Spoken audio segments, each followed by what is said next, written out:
Boom. Ladies and gentlemen, we are live. We are live on a Friday night, and we're feeling all right.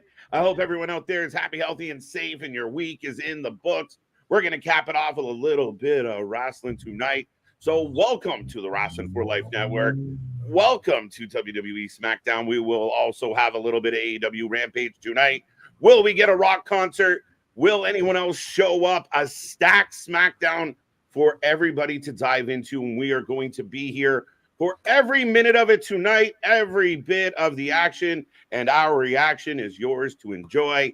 So strap in, strap on, grab your snacks, grab your feel good, and let's go.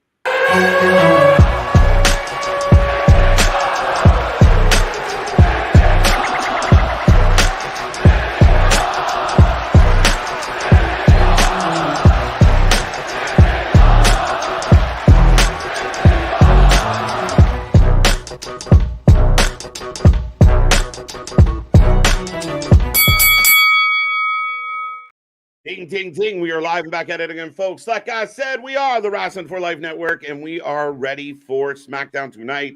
It is locked and loaded. We got The Rock calling out Cody's mama. Somebody better call my mama. We might get a Rock concert. Shayna Baszler is going to go do some Bloodsport, and so much more to get into. So much to talk about, especially coming off the heels of Big Business, a good Impact last night, and more wrestling as we head towards WrestleMania. So make sure you get in that chat. Make sure you hit like, share, subscribe. Be a part of the show. Be a part of the family. Be a part of the fastest growing wrestling channel out there.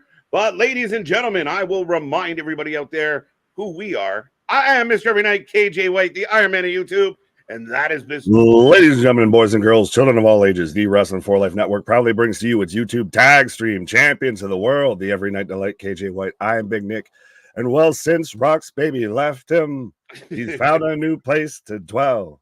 It's down at the end of Jabroni Drive at Smackdown Hotel. Right. Let's go. I'm curious how he plays this one. A lot of buzz going around today as he dropped another little, I wouldn't say little, but another promo. I just want to take a moment and just say thank you, Dwayne. Thank you, Mr. Johnson. Pause. Because these have become something to look forward to for me. Every Friday, I know already we're looking forward to it because of what we do and the shows and everything like that. But we're just it's spreading the good gospel with Dwayne out there. If we're getting, a sermon from, the People's Champion there. From the People's Champion. Yeah, I mean, I like this. I think more wrestlers can do this. People, for the criticism that's held towards The Rock, he's having a lot of fun, if nothing else, and he's digging into it. I mean, cutting a promo on Cody's mom.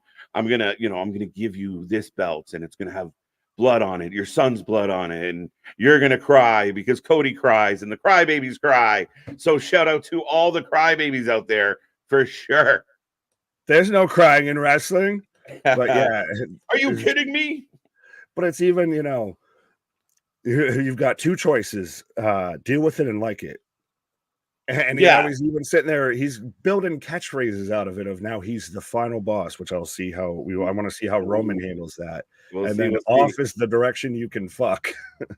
That is, I mean, as a fan of kind of mixing up those words, and you and I quote a particular show that does it all the time. Right. I thought that was brilliant. And again, it's nice to do it kind of on social media because he steps out of the PG. Like, he can say those type of things and it not be bleeped or not allowed at all. It is cut out every 2 seconds of what he's saying. Absolutely. Well, to segue into somebody else that's going non-PG, Shayna Baszler, GCW, the Forbidden Door has, I guess, gone through shattered glass and a door. Literally, she might go through the proverbial Forbidden Door. I can say words.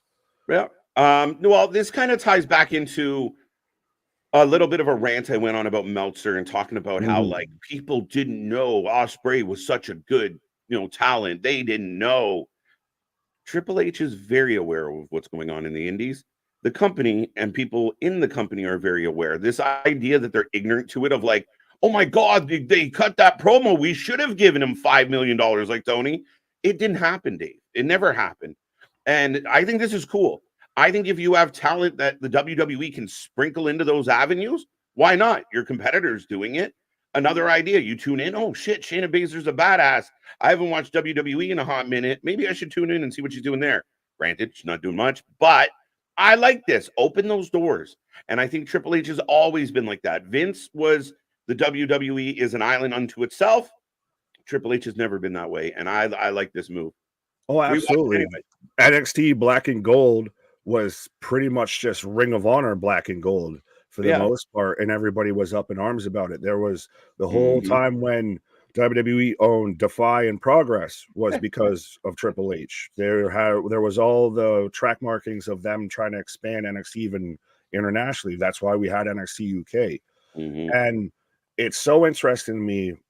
This is the obvious connection because Josh Barnett's her coach or was her coach, was pretty much what got her into pro wrestling and everything a bit. And that's all this took is Shayna Baszler, who, if we're watching WWE and you took her away, you wouldn't miss much, respectfully. But we don't need to send Roman Reigns and Seth Rollins and Cody Rhodes all to Bloodsport or anything. Shayna Baszler that goes, and because it's the one time that they've done anything like this, it's such a monumental thing. Yeah, and I mean, again, I like the idea that they're doing it. I like the idea. I mean, everybody made a big deal about when Shinsuke got to go to Japan to do that and work elsewhere. And I think more that Triple H can be open to it, and you make it impactful, you make it special, and it's something that you and I were talking about prior to coming on here about CMLL and that forbidden door and the usage of their talent. It's not moving the needle. It's not making an impact. Nobody's excited about it. Nobody's like, oh my God, this is so cool, because of how you're doing it. And you're not making it feel special. You're not making it feel important. And I think if the WWE are going to do things like this, they bring an element of holy shit. AEW's turned it more into a glory hole instead of a forbidden door. That's really what it's become. I feel they've overused it. They've misused it. They've used it and abused it here.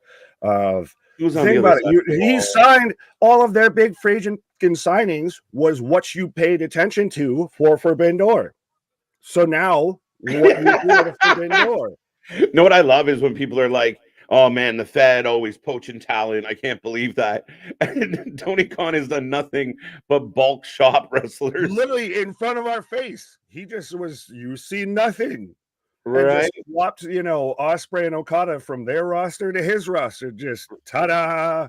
Right. So, again, very interesting. I like it. I think it's a nice move. I think Shayna will do well in that venue, that environment. We as a channel. Perfect. I was like, so we're going to be here now, I guess, assume live for this instead of watching the replay now. Yeah, we're going to try to be. I think it's April 4th, so a lot going on, but that is middle of the afternoon too. Yeah, so we've covered it in the past. I know last year's I didn't love as much as the year before, but hey, we can't always be perfect. So what can you do?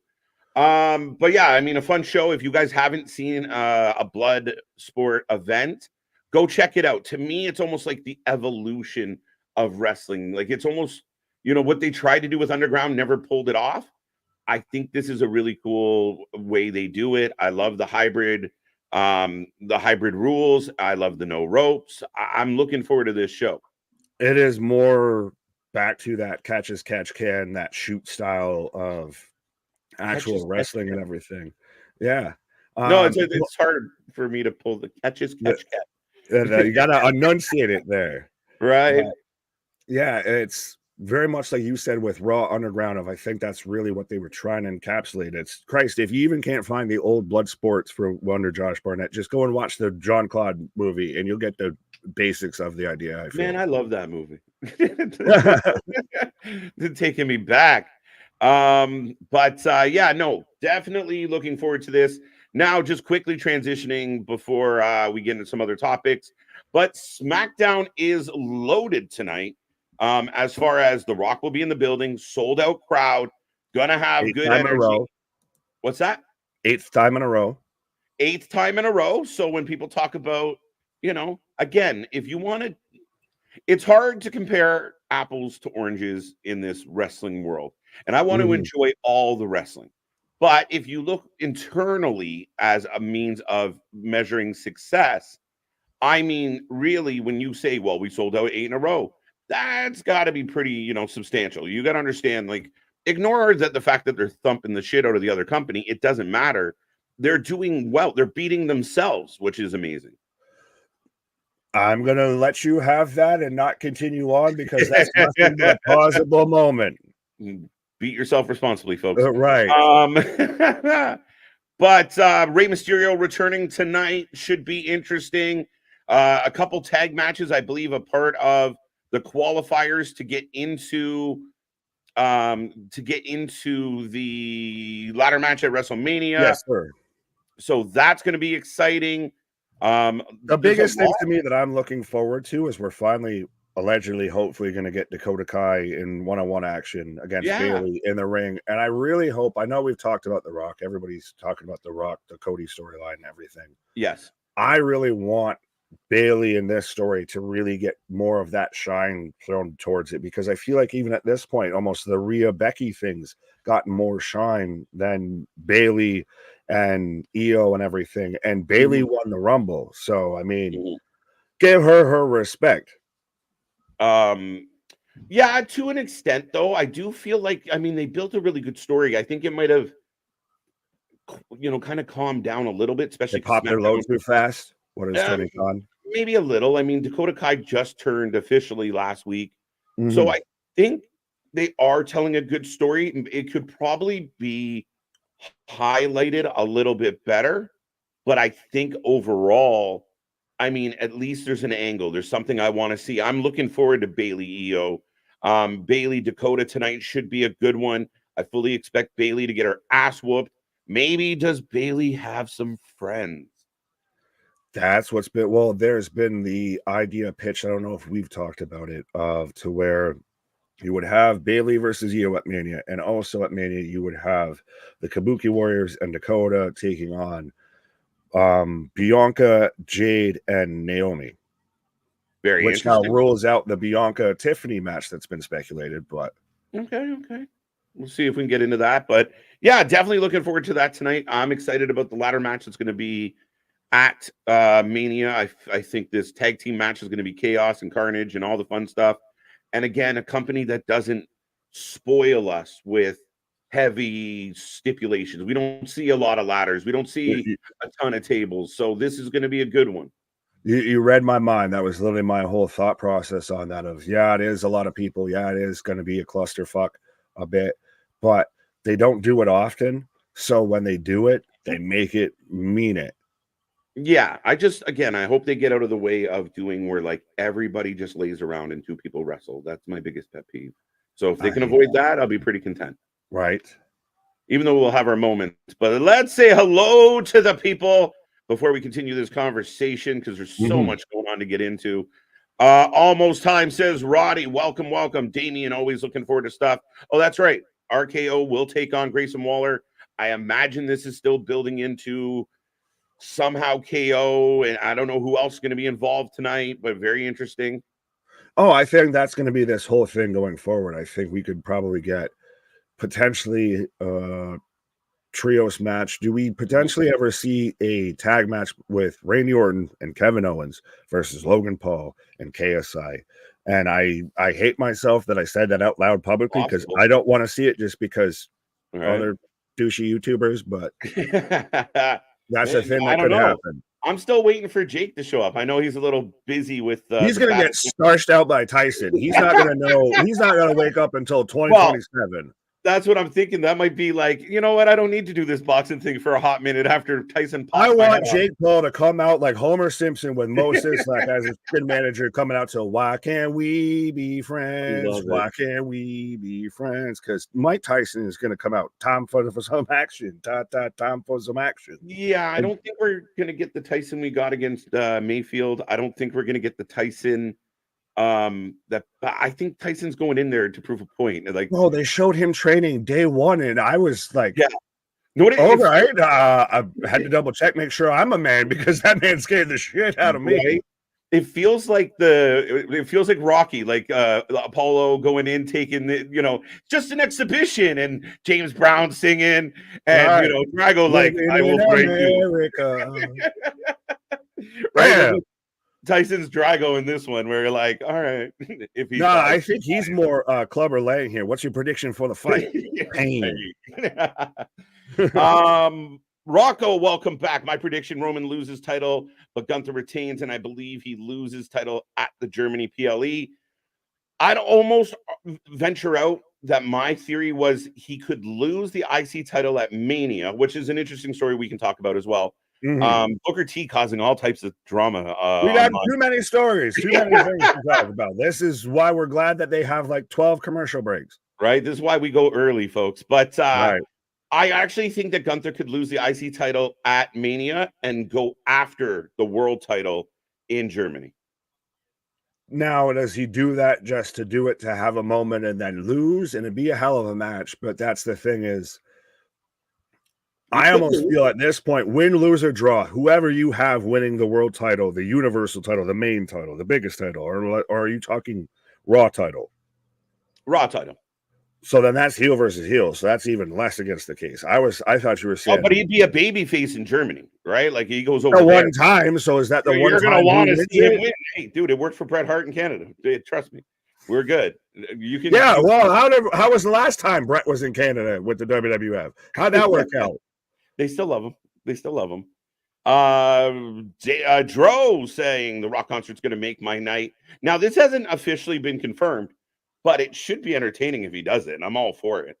Well, this has all been super speculated. Again, I think probably a source somewhere in here is Dave Meltzer. So who knows if it's credible or not. Granted, I've also heard that we might see Jerry the King Lawler out here in Memphis tonight.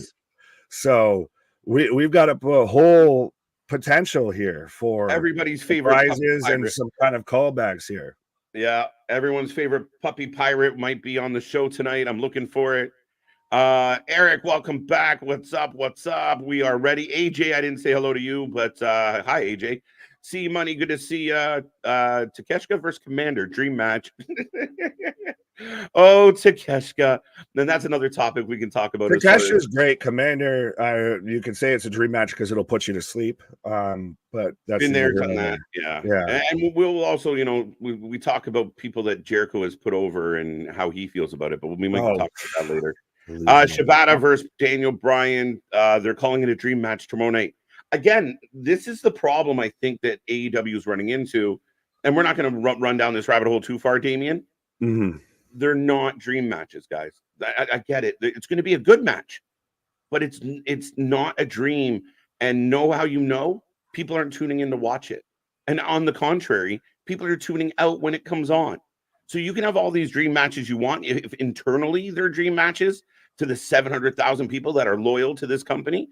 But I'd rather see Danielson fight someone other than Shibata. Shibata's supposed to be on Ring of Honor. What the fuck are y'all doing? With my statement on this, how I feel is that this is a dream match to guys like us, to a good chunk of our audience and everything like that. The Twitterverse, the smart marks, the IWC and everything that are into that know or in the know about the know and think they know everything. This is not going to draw any sort of extra viewers. This is not something that's going to draw. You're not going to, hey, babe, tonight let's put on Danielson and Shibata. That'll fucking really get you. No, I don't think so. Unless you are a wrestling fan, unless you are already going to be watching, you're not tuning in because of shit like that. And you're not going out of your way. I understand that because I love Daniel. I love both guys, but at the same time, it doesn't draw anyone that isn't already watching wrestling on the hardcore. Nope. And that's the problem now that Tony's run into is people are like, oh, Sasha Riho dream match. Not if you're not watching. That's a wet dream match. Fuck is you talking about? Like, that's the issues you're running into. Kyle Fletcher and Ospreay tore it down and nobody watched it. Nobody. Like, those are the problems and the pitfalls. It's great that you're all tickling each other's fancy, but you're supposed to be putting on a program that is growing an audience, and you're not. That's really fucked up that you said that, because I hadn't thought about that. Arguably one of the matches of the year candidates already, as we're in March, but already one of the front runners for match of the year had less people tune into it than fucking, I don't know, probably Max Caster spitting some stupid ass goofy rap and everything. Well, and I told you before we went live tonight, and we'll keep going on the chat, I promise. But I have a theory that people have figured out that they can go on Twitter or they can go on YouTube and catch the important parts of the show. So you don't have to, and I see other YouTubers are on YouTube and on TikTok, and they're giving their 2 cents, and I'm not quite sure that they actually watch things. So they watch the clips of the good stuff, and they're like, this was amazing. You're like, did you watch the full 2 hours? Did you watch every minute like we do? Or did you just watch the highlights of like, what a cool Poison Rana. Amazing. Show was a 10 out of 10. I think that's what's happening more, is the fans have figured it out. Or we'll tune in for Sasha and we'll tune out for the rest. And that is, again, part of my issue with the Jericho comments that went out today of, you're not doing anything that you think you're doing. It's all delusion. It's all grandeur. It's all bullshit. And that fan base, that nucleus, is trying to convince the rest of the world, no, we're doing amazing. You guys just don't get it. Well, I'm sorry. If the vast majority of people aren't getting it, help me here. Help me understand. We could get into that whole thing. I was just going to go, but if you don't want bullshit, folks, if you don't want, biased opinions and everything like that, 100% this is a place to be, because we're here actually watching this shit live the whole time, live reacting to anything and everything when it comes to pro wrestling. So be a friend, tell a friend, like, share, and subscribe. And also, I know we're terrible at getting on the chat, because sometimes it gets a little hot and heavy in here. It's getting a little bit more crowded here, but we do have the super chats, the super stickers, the memberships as well, and everything. So that way you can make sure you show up and show out, because that's what the show is about. And it helps support us, just like the same thing with the likes and everything. It's costs you nothing. Well, the super chat does, but the like costs you nothing, but it means the world to us, and it does nothing but help us grow.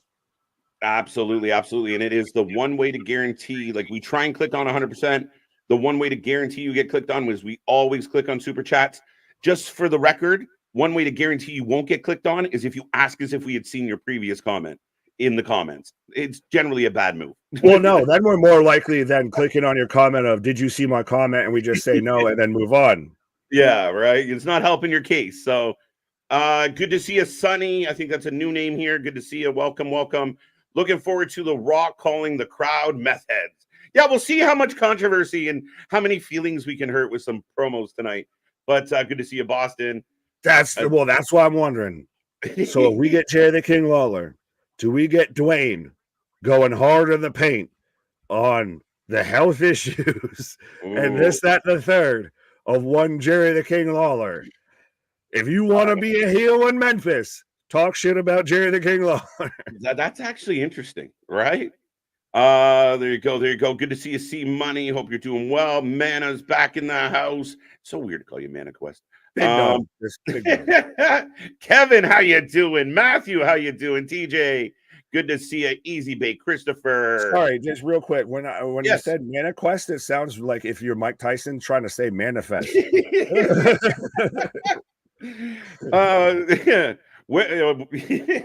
you all I can think of real quick. Sorry, I fucked up everything. I'm a Mana Quest when I'm meeting out there, when I'm gonna lay the hand upon Jake Paul. I'm a fuck. No, I can't say that. Right. I'm WWE, a something till you love me. Right. WWE working with GCW is a little mind blowing, right? Because you figure especially in a Vince run WWE, GCW would be so down the depth chart for Vince to even notice they were down there. Oh yeah, this is harkens back, hark to the tale of Nelson and the boy he loved so dear. This goes back to ECW when they were involved a bit with WWE, of like, you are partnering with the Blood, Guts, and Gore wrestling promotion here. Yeah, and if you're GCW, you're like, cha-ching, let's go. But now does this open the gateway even more to a guy like Cardona? Because I know he teased about it on Twitter. Oh, yeah. With a couple of people. But yeah, right. But do you want Cardona out there, bleeding through all 7 layers of his attire and everything like that every week, and then he's got to turn around and have a match and just starts randomly bleeding from the shoulder, when then you've got a big angle of Cody getting busted open at Mania and everything. Yeah, I think we'd separate the two, right? You can bleed, and then, you know, we won't have you the next night after your death match, right? There. So maybe there is a way to kind of spot book things. Like, listen, I don't want to fully commit to you guys, but I'll come, you know, Shayna's going to come in.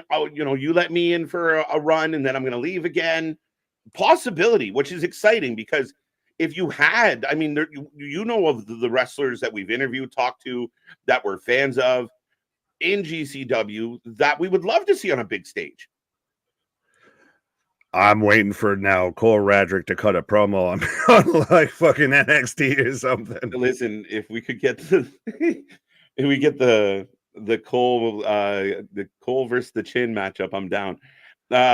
Christian, good to see ya, man.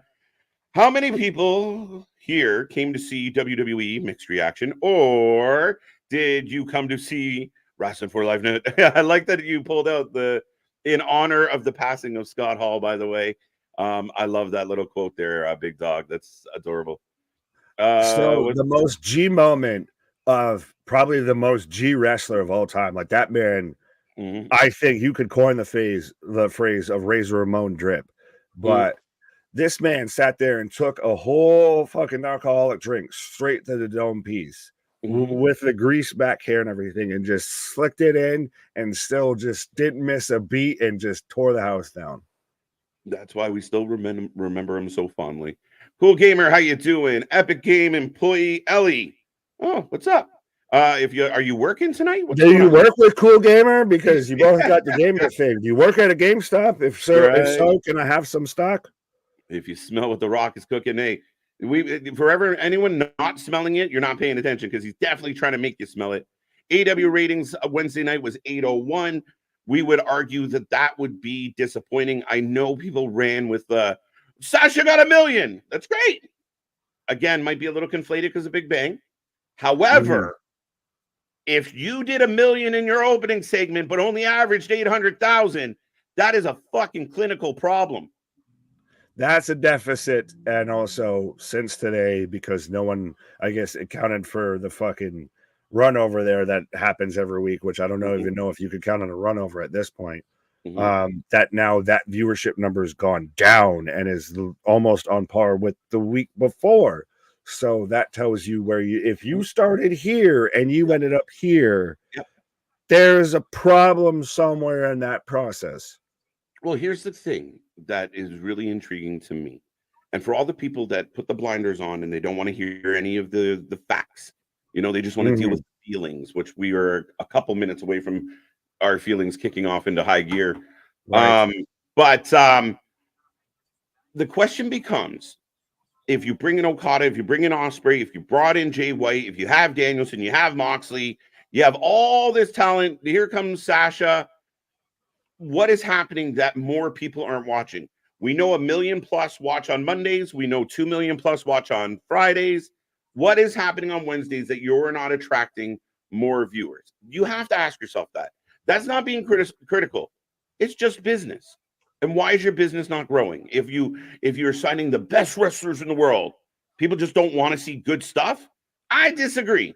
Bro, I literally saw somebody, and I shared it in our Discord and everything. I almost want to read the fucking tweet out to where somebody said that literally people are not watching AEW just out of spite. Like that, literally, we're all closed-minded WWE shills and everything. So we're just intentionally not watching it just to spite them. Like, how delusional do you have to be? And that's, to me, I think the biggest thing.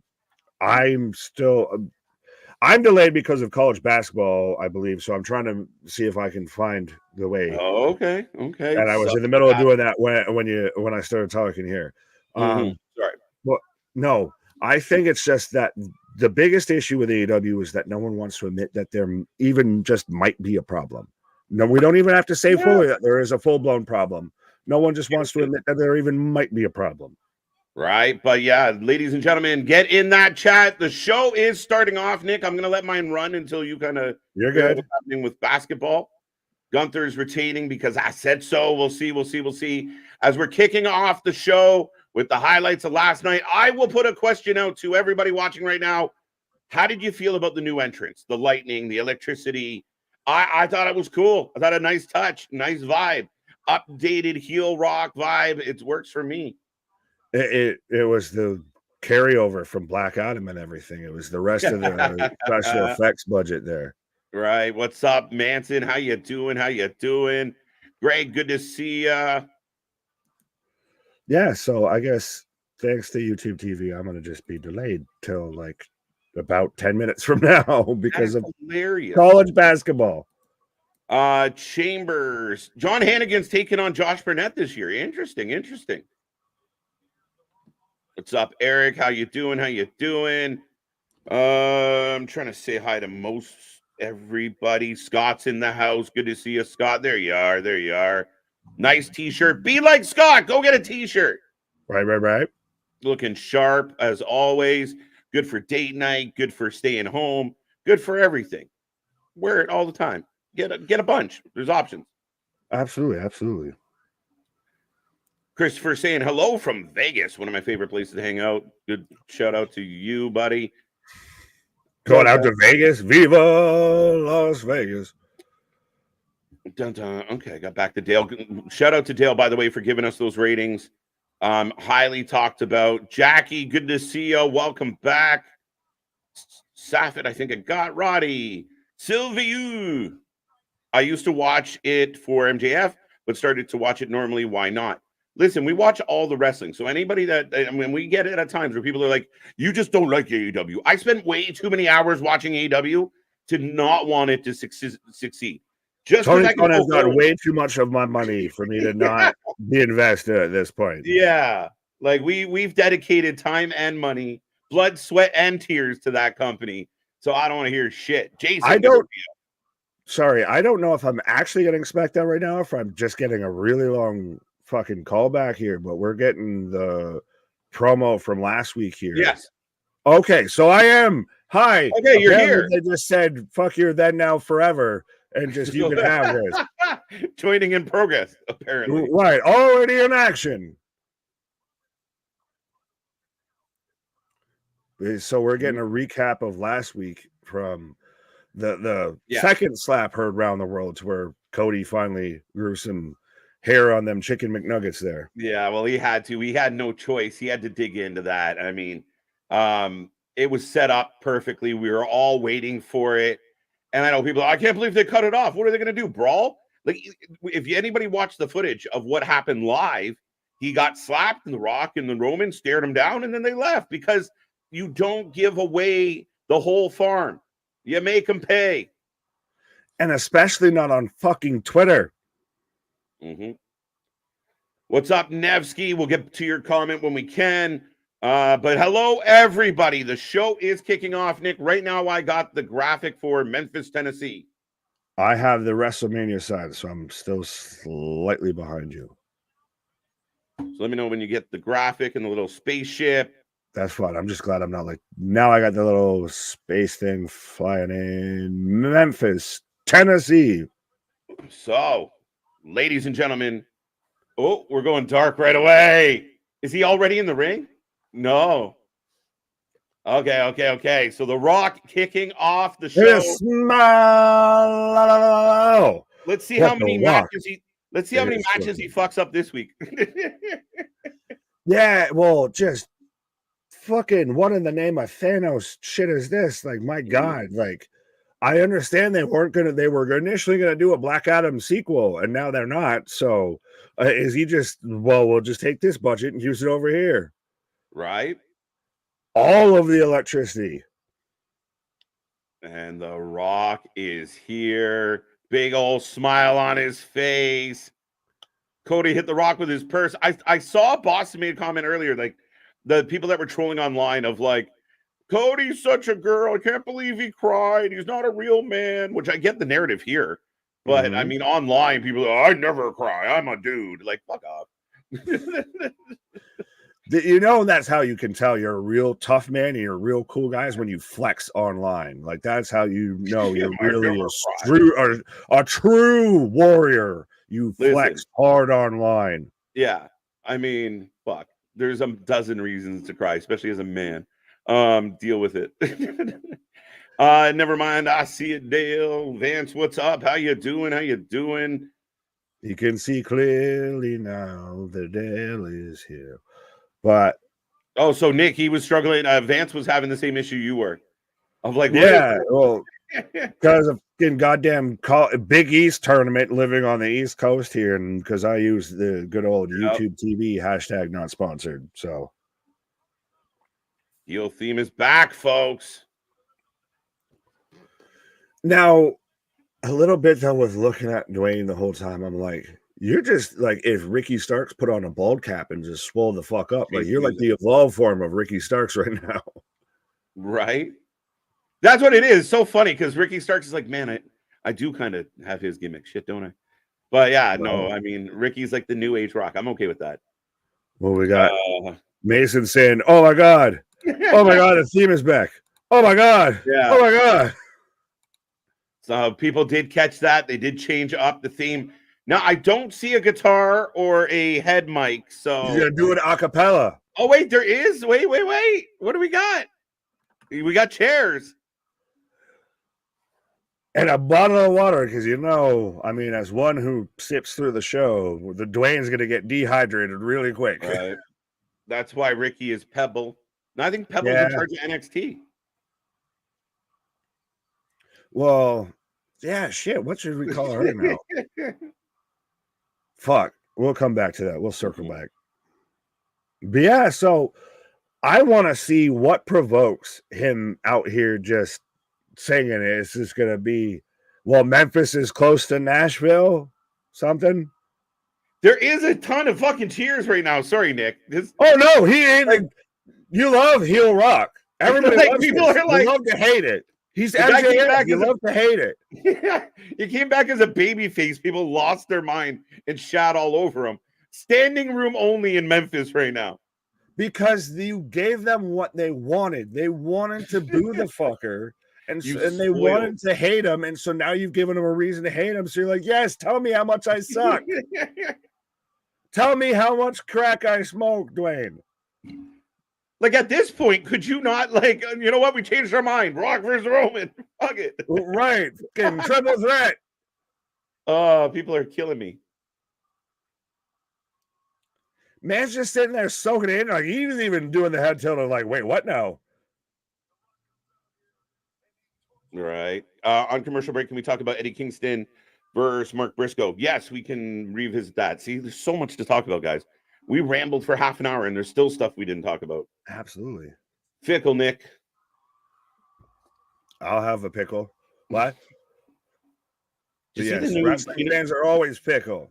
Did you see the pickle peanut butter cups? The Reese's pickle peanut butter cups? Yeah, no, I hate pickles, so I threw up in my mouth a little. Oh. I'm a pickle fiend. I just recently, side note, discovered half sour. But fuck you. I want to clip that and loop it. Fuck you. But I recently just discovered half sour pickles, like the full, like actual pickles, and just major key. Amen.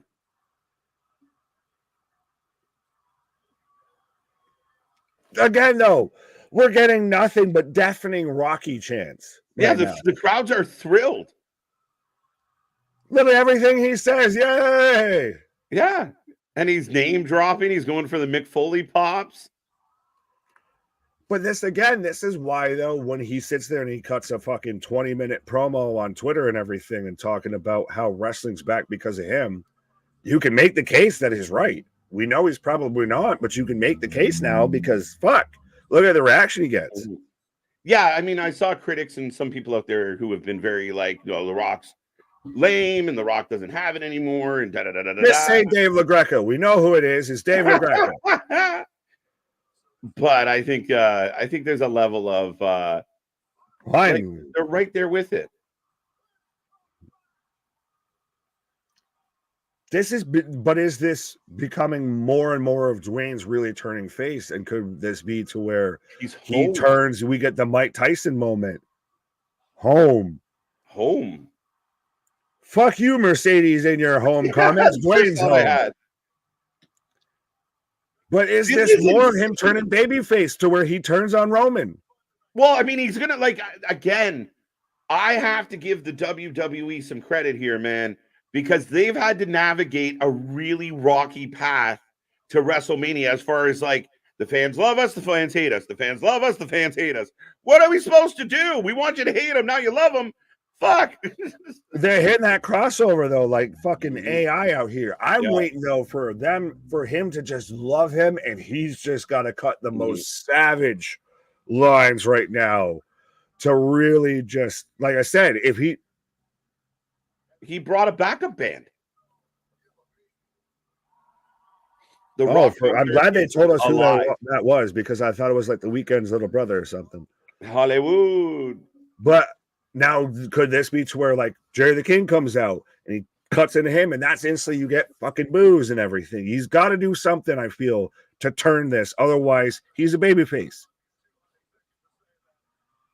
What did you just say about being drunk and horny? You sound like somebody The Rock would love, drunk and horny. He's talking about Rodney Carrington. I'm more of a caramelized onion chili burger hot dog. My God. So Nick's got the pickle, Christian's got the hot dog. We're all good. My guy, you're not helping the thing. Like, I don't know what you were trying to contribute, but I appreciate you and I love you. But you do that as, hey, we've got a harmonica.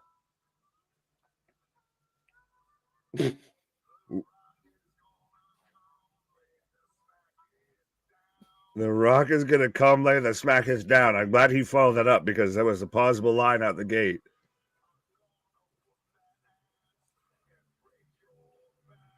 Bro, the whole crowd's literally clapping along. This is like... Maybe I beat you with my fanny pack, and pulls up an old photo of himself. Come on now. Bro, this is so good. Fuck you and your fucking Dave Meltzer 5-star matches. This is good no matter which way you shake it.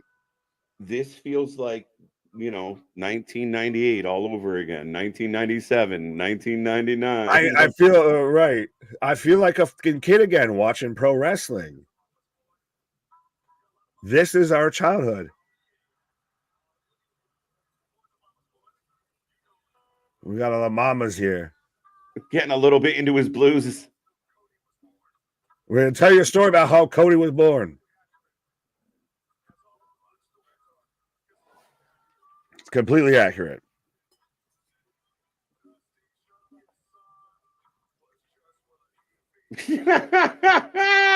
Brings up Stardust.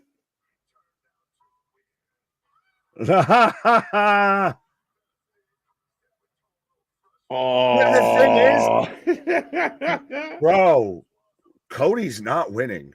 Cody's not winning. Are you convinced?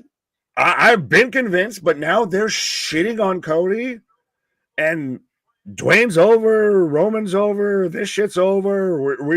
If they would have done this, like, this is somehow, like you said, it's spun it all the way back around to now. Fuck, finish your story. Like, you're out here like the Dwayne of fuck your story. Now you want to see Rock out here more. Granted, it's overshadowing Roman still.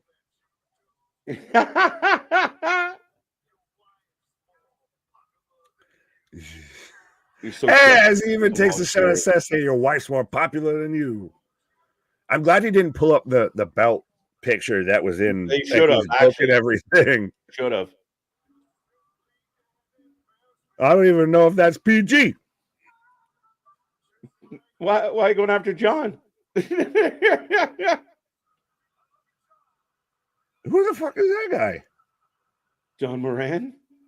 Oh, Memphis Grizzlies. Okay. Yeah, that's what he's saying. Get well soon. Well, I'm just more focused and looking. You can tell Dwayne's reading these lines like a psalm bitch. Like, I don't have them on my wrist. I have them on a stand now. Mm-hmm. Do you remember that? That's one of my favorite things ever still.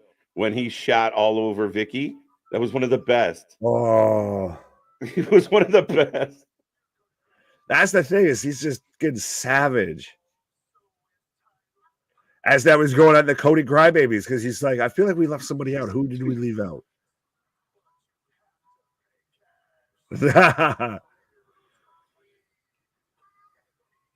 You crybaby bitches. He should have pulled up the AEW CM Punk guy.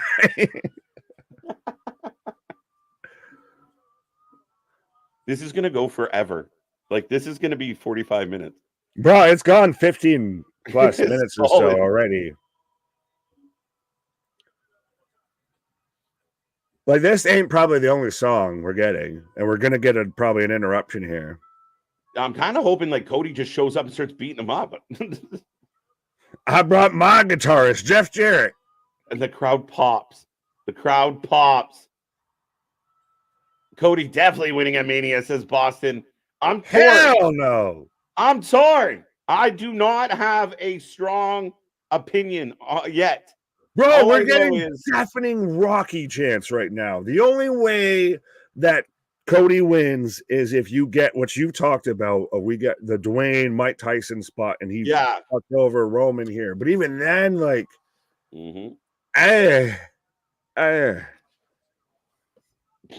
I'll admit the Rock concert is way better than Max Caster's finished rap. And especially his unfinished ones. Because B-Rabbit. The Rock calling himself the final boss, very intriguing. I wonder how Roman feels about being not the final boss. That's what I'm saying, though. I've said this the whole time. Dwayne has outshone Roman in all of this and overshadowed him. I understand he acknowledged him, but yeah. Roman feels like an afterthought in this whole feud. In a little regard, as we're going back to the slap right now. Oh, I saw everybody that was sitting there trying to break it down. Well, did you see Roman was smiling? Like, bro, if you stop somebody like mid shit, like it's gonna happen. Are they booing the fact that the Rock got slapped? Yes. This man is a baby face, you fickle fucks. I see money. I'm totally down for Rocky versus Joe, but Joe would be in deep water.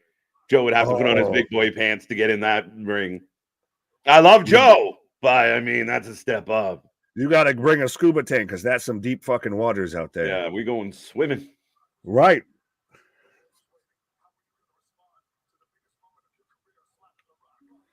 The world's waiting. How are you going to respond to the biggest moment of your career, slapping the Rock? Again, completely taking away from anything. Piss right out of Cody. He's going to... I gotta bring it to my. I'm so funny though because it's literally half of this promo is just Dwayne's promo from earlier. In case you don't watch Twitter and everything, you get the highlights, the high spots here. You got to be shitting me.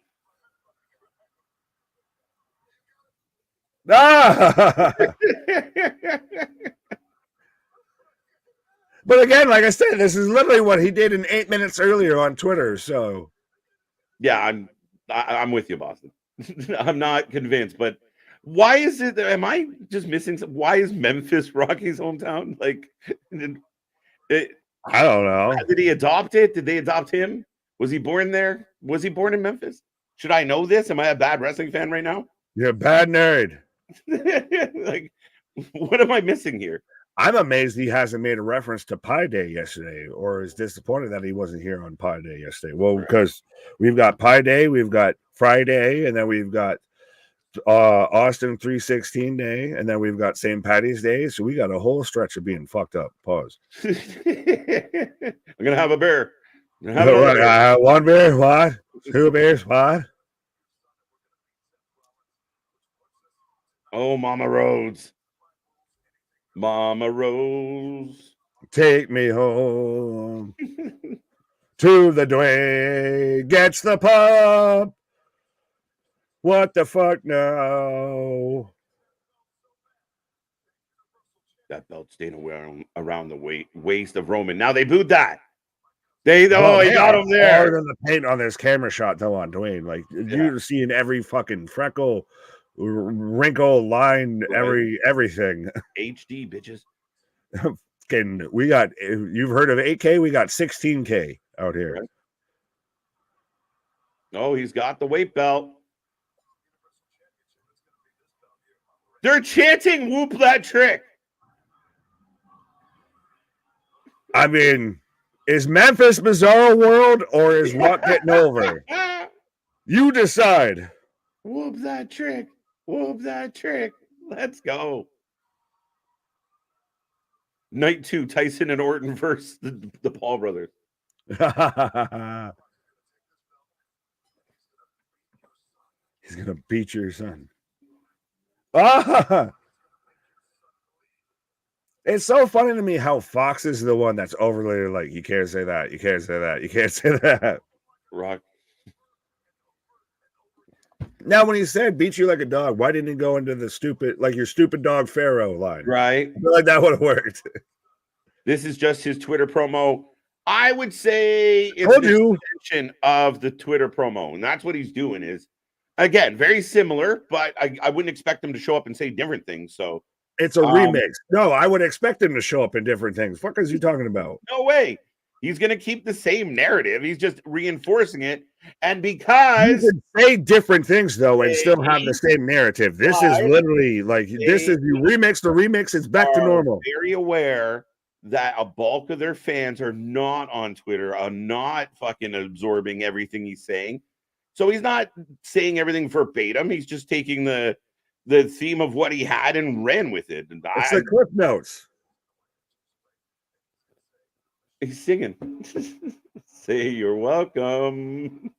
Yeah, you're welcome. It's fucking gold. I don't care what anyone says. Oh, I love it. I'm just it's the highlights from what I watched earlier. But I get what you're saying of not everybody can is, you know, that would be making, like it's the fucking Spinal Tap here. That's the fundamental mistake the other company is doing is they're playing towards an internet audience, which only makes up a small percentage of the overall audience. Oh yeah, they're playing to a niche, and they continue to just dig further into that niche. As Lady B says, "This is diabolical. What of the Blues Traveler did we witness? Hard to say what us." Right. Anthony, what my God? Ooh, Nick Bray saying, "I know that, but still, it just feels like he almost should have not appeared on this SmackDown for that reason." I don't know what Boston said. Oh, my guy. Anthony, yeah, you just like this because he's coming to your defense. He's coming to your aid. Gondor calls for aid. The Deacons have been late. Right? Like if he comes out and says, well, I didn't talk about Cody's mom or anything, and people are like, oh, we thought you were going to say something. And he's like, oh, I said it on Twitter. Not everybody caught it, right? You gotta play to the show that you're on. And if he went 20 minutes and repeated the exact same thing, I get it. But it was a condensed version of the same theme. It's beautiful, and that's how it should be done. Like I said, I don't hate it. I enjoyed all of that. I just saw and like knew what I saw and everything. I was just pointing it out. But you know, I didn't hate what I saw. We got a rock concert, and then we got a 4 or 5 minute promo after the rock concert, reinforcing what he said in his promo earlier. To me, that's exactly what you're reinforce the point. Reinforce the story, dig in. You know, we see it week to week. I mean, he's not the only one that you're supposed to repeat the message. You got to continually remind the fans of what you're up to. I don't see any issue with him being repetitive from one place to the other. Again, I never said it was bad. I was just acknowledging that it's the same thing. Very similar, yes. Yes. Best heel Rock ever. It was very babyface.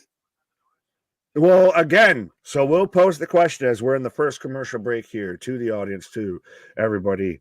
If we could do polls in the chat, we would. Is it just Memphis's Bizarro World and cheering for Dwayne just out of the blue and no one else feels that way? Or is he over like Rover? No, he's really over right now. And I mean, again, we'll see as he moves around the country. Again, he said he's home in Memphis, so they loved him. Dug right in. We'll see. I mean, he hasn't been that well received in other places. I'm still shocked we got a whoop that trick chant. That was my favorite part of everything. That was the bonus. Well, there was that, and then we had a whole song, and just the whole time, literally, he even sits there and just trashes Cody. Trashes Cody's mama. Rocky. This is the same guy who, a week or so ago, we were having to miss 95% of his promo because there was the Rocky V sign in the crowd that they had to keep blocking out. Yeah, no, I mean, again, it's working. Like everything he's doing, people can say whatever they want. The numbers don't lie. People are paying attention. Right. But yeah, I mean, it's excellent. What's up, Freddie Bucks? How you doing? Safid, how are you? That was cool. But did you see CEO draw 1 million? I have a feeling that rock concert's gonna drum up a whole bunch of shit. Well, I'll tell you this. I bet you that with whatever that draws, it's not going to drop off like in the rest of AEW did. I can tell you that. Right. The Rock should throw Kevin Hart like a lawn dart at Cody during the match. Sure, why not? Get Kevin Hart involved. More eyes, more people, more buzz, more audience. Yeah, we'll just get the Jackass crew and a giant mouse trap, and fucking Brock Lesnar can slam Wee Man through a table and everything. We'll just turn it into a giant fucking clusterfuck. You just ran with it. All right. What? With you. Good to see you. They could have gave him the whole 2 hours for all I care. That is, and again, I mean, we'll have this debate until we're blue in the face, but that is pro wrestling. Again, you want good matches, you want good payoffs, but you need to entertain the fans between those big matches. You got to get them where they're going. And this, to me, is the wrestling I grew up on. Entertaining, enjoyable, interested in the athletes, period. Well, every minute felt like something you needed to pay attention to. Not just the matches, not just this, not just that, not just the start of the show, not just the end of the show. You had to pay attention from top of the show to the bottom of the show. That's why we're that generation that would flip between, the two companies because they were going head to head. Or you'd sit there and, have one TV if you had the money and everything, recording one show while you're watching the other show. So then when you're done watching that show, you can watch the other show. All that. How will the freaking Nightmare respond? I mean, does Cody have any singing chops? Can he grab a guitar and strum a few notes on Raw, like sing back to him? We're gonna have a sing off. He's gonna. The one guy that they could have used for this, they released him. Oh, Elias, let's go. Who wants to walk with Cody Rhodes? As here comes Legado setting up for the next match. LWO already in the ring, and Elektra Lopez is on my TV. Woohoo! Right, and I'll let you enjoy that. And speaking of walking, I will be right there. There you go, finally. Rolling. We are rolling on. So we're going to figure out who's going to get in this 6-pack ladder match for the Undisputed Tag Team Championships at WrestleMania, ladies and gentlemen. Let us know, who are you taking? If you are new here, we take a prediction on every single match. We take a rating out of 10 at the end of the night. And we got Lawo on Lawo action right now as the Latino World Order taking on the Legado World Order. I'm sticking to it. LWO gets no entrance treatment. They losing. Yeah, oops. Phantasma for the win. God Angel team for the win. 95 peeps, what's up? I like pro wrestling. You like wrestling entertainment. I'm trying to follow all the caps issues that we're having here. They could have used Jeff Jarrett. Oh, Jeff Jarrett, except he doesn't draw any money with his broken guitars. Corey announced over 14K in the crowd in Memphis. Sold out tonight, folks. If you did not know, definitely sold out. Very live crowd for that opening segment. And we are, rolling into a tag match right away. So I'm looking forward to this one as Angel is in control. Oops, that trick. Pow, good to see ya. Yeah, I mean, I thought it was amazing that we got a Trick Williams chant going. Well, I mean, technically, I'll take it as I'll give him the props for it. If you smell what the final boss is cooking. If he's the final boss, what does that make Roman? And how does Roman feel about it? KJ, Nick, double pause. Triple Watt. What's going on? Having problems with my Fox. What did the Fox say? Anyway, some people did have issues because of March Madness and qualifiers, I guess. Scott, I'd like to see the new X post for Trick Williams. The next X post from Trick Williams. Yeah, I'm curious if he calls that out. As LWO in control, back up on the apron after going in stereo up over, pointing at that WrestleMania sign, and I believe this feels like a commercial spot. Or no. As we got two helos in stereo, what can I say except you're welcome? There you go. Memphis always chants whoop that Trick. That's why it's the perfect place for Trick to debut. Valid. Legato. I'm ready for the 6-pack ladder match. Yeah, I'm looking forward to this one. I want to see what teams are in it, but regardless of what 6 teams get in, it should be fun. And I got a feeling that the Judgment Day might not leave WrestleMania with their titles. Could just be guessing, but we'll see. Not going to lie, that was absolutely awesome. AJ, I'm glad you liked it. Make sure you hit that like, share, and subscribe, folks. Oh. LWO for the win. Samoan Spike. There's our commercial spot. All right. I think the wrestlers might have been a little confused. Cody Rhodes, take me home to the place. There you go. You're on it. Zelina wearing earmuffs. It might be cold in Memphis. I don't know what to tell you. Braun getting another squash match tonight. Not that I know of yet, but I'd be okay with that. Is AEW match mistakenly on SmackDown? Is this an AEW match? Yeah, I mean, when you actually have, the talent and you're using it accordingly, it's interesting. And I think Nick and I talked about this before we came live tonight. A lot of people talking about how CMLL has incorporated itself into AEW. And I think part of the issue is if you had members of the other company come in and they were taking on the Dante Martins, the Danny Garcias, even a Sammy Guevara, the high flyers of your company, and getting these really cool lucha style matches, blows up. It's cool. It's exciting. The issue they're running into is nobody wants to see Chris fucking Jericho against Atlantis. We just don't, or Titan or whoever. So that becomes the problem with that issue. But yes, I get where you're going. I get your vibe. I like it. Team Angel Garza for the win. Legato for the win. Dwayne Johnson is the GOAT. I love watching the fans kind of sway like the trees.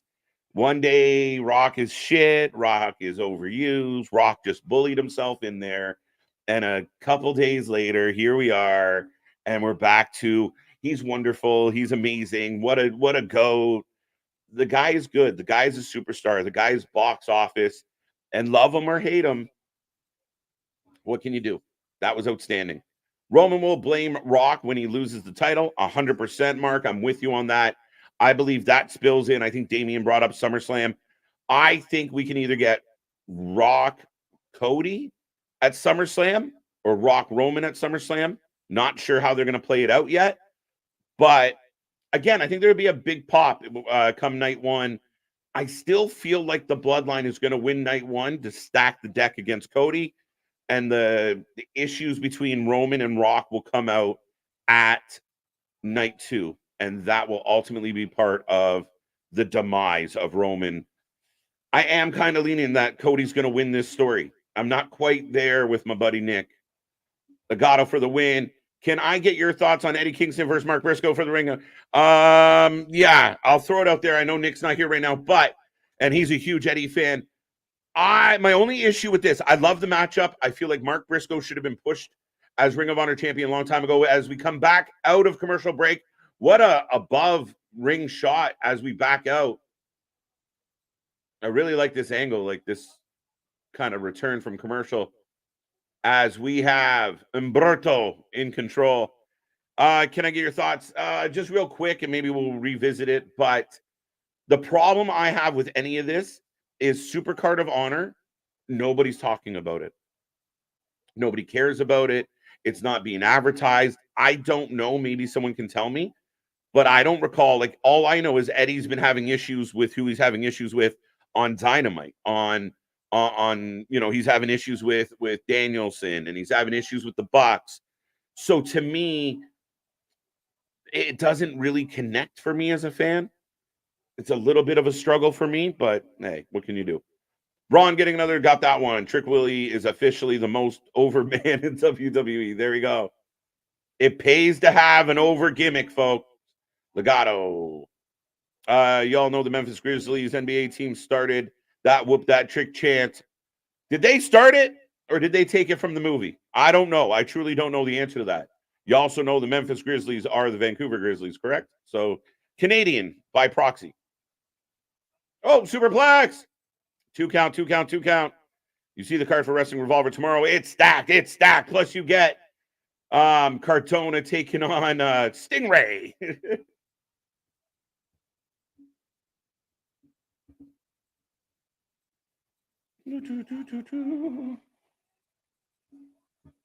Wow, huge Spanish fly. Both men down, Del Toro and Humberto in the middle of the ring.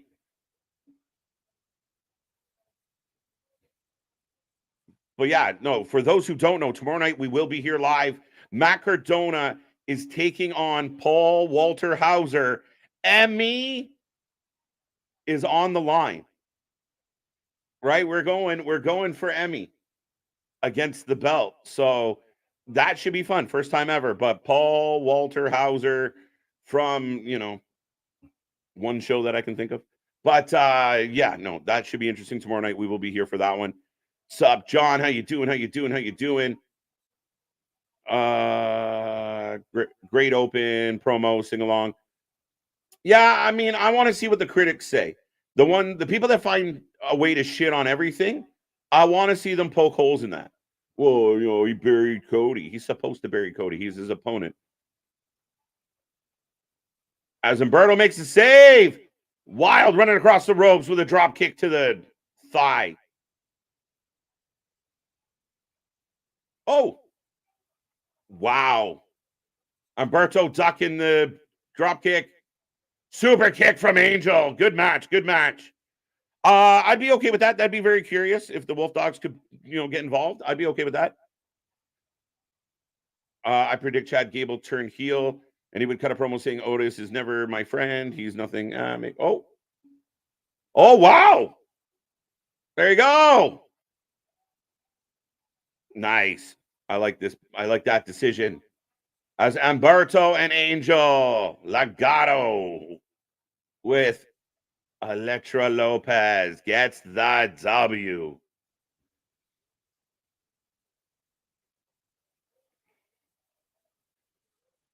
Uh, 1-0. Fans today don't know the meaning of a heel. I don't think they fully understand the whole narrative to your point there, Edward.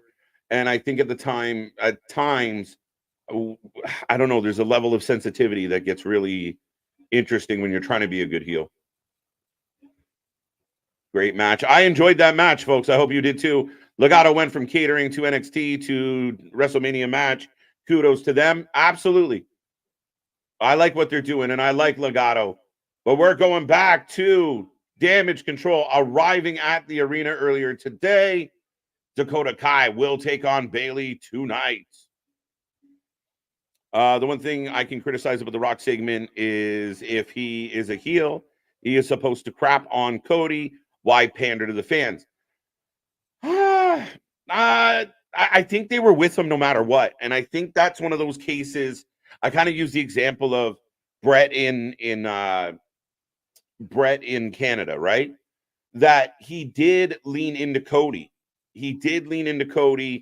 But the fans were with him. Like if he would have said Memphis sucks, I hate this place, da da da da da da, they would have just cheered louder. They would have thought this is great. So it's kind of a tough one. I am very interested in Steve Macklin, Killer Kelly, Alex Colon, RSP versus second gear crew, Masha Slamovich in the elimination match. Damien already looking forward to tomorrow. Tomorrow night at Wrestling Revolver. Yes. Right. Welcome back. Well, no, to agree with your point there, I think he could have just said the most disparaging things about Memphis. They've been like, yeah, we do suck. Yeah, we are terrible. Yeah. They just loved everything that man said. Right. Good to see you, Wayne. How you doing? Christian, 1-0. Great start for me. He's pumped. Kyle's got a 1-0. We're getting a hoss fight between Fulton and Jake something. Damien, Smackdown, my guy. Smackdown. Right. Live in the moment. That moment will come. I know tomorrow is never guaranteed, but live in the moment. Yes. Well, speaking though of hoss fights, as we are in a commercial break again, number 2, Electric Boogaloo, I believe. Have you seen to where Bronson Reed was out there trying to petition for a WrestleMania match of, like the Big E of the big beefy boys slapping the Meatapalooza out there? I like it. I mean, again, we kind of laughed recently because a Meat Mania didn't work out, but we really could have a Meat Mania match. It's what happens when, you book one and then you don't book one. But so here, we will talk about this from Damien as we're in commercial with Eddie taking on Mark Briscoe at Supercard of Honor for the Ring of Honor Championship. I'm surprised. I thought the Continental Classic Championship thing that he's facing Okada for next week was for all the belts. I didn't know it was just a belt out of the collection.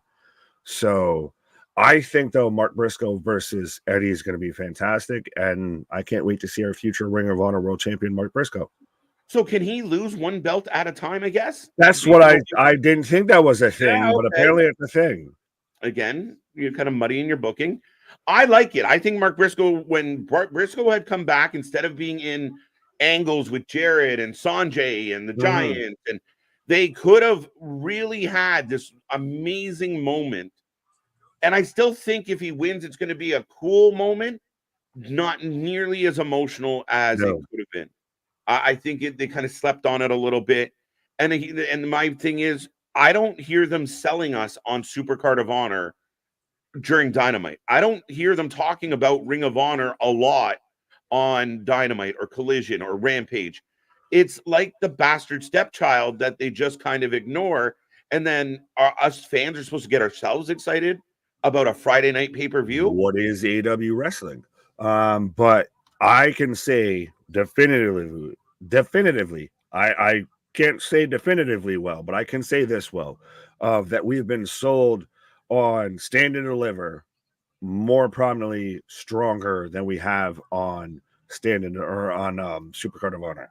Yeah, and I don't like the fact that, and correct me, I'm going to double check, but it's a Friday night pay-per-view, which I don't think that's a good thing. We talked about it with TNA doing it. Again, I think you could look at the calendar and go, you know what? Like, we could go this Saturday. I know you do Collision. Maybe we can get away with a Sunday night, not a 5-hour WrestlePalooza. No, fuck Collision. Just do it on a Sunday. Yeah, like there's got to be a better option. Like, I don't. Half the people that wrestle on Ring of Honor wrestle on Collision anyways, so just fuck it. Facts. Yeah, we clicked the same thing. Haha. There you go. Go ahead. He was reading it. Sorry, LA Knight coming out. I feel like we haven't seen him in a hot minute. Now, well, a lot of people have been upset about that. There hasn't been much of a build, that it feels like to an extent that LA's been buried because he's not in the most prominent, feud going into WrestleMania. People are stupid. That's what I'm going to say out loud. I'm sorry if you fall into that category, but people are fucking stupid. If you're mad at it, guess what? You're probably stupid. AJ went all the way to Australia to hit him with a chair. He tested his whole theory on the earth being flat just to fucking be petty about this motherfucker. Right. And then last week we had LA break the TV because AJ wasn't there. They are, what do you want, guys? You want, well, we get too much talking. We don't get any wrestling. We can't have the whole show be fucking promos. Well, no, we did that the other week, and then people are out there watching it with a fucking stopwatch of, well, there's only been so much wrestling. That there is no pleasing you. Right? And again, you can't just shove shit down people's throat in quick succession. Yeah. Sometimes we see that with the other companies of, like, There is no angle, so we're gonna the next 5 shows, we're just gonna shove these guys in the same place and have them have random fights. Right. No, AJ goes over to Australia, claps him with the chair. LA shows up pissed off last week or 2 weeks ago. Nick Aldis says, I told AJ not to be here. That's story building unto itself. Because as fans, we want to see LA get his hands on AJ. Nick Aldis put a stop to it. Then AJ's there this week, and LA wasn't there. Now here we are. LA's calling him out. We're building, folks. I know we're not the most patient point in human history, but patience. Well, I mean, Christ, if you look at my country, we're having to ban shit that'll just take your attention away and everything. So what up, my guy saying, yeah. AJ versus LA. Well, Boston brings up a good point. We need a Rock versus LA Knight promo. It would be very intriguing. It would be like an echo through time. It would be like old Dwayne talking to new Dwayne. Right?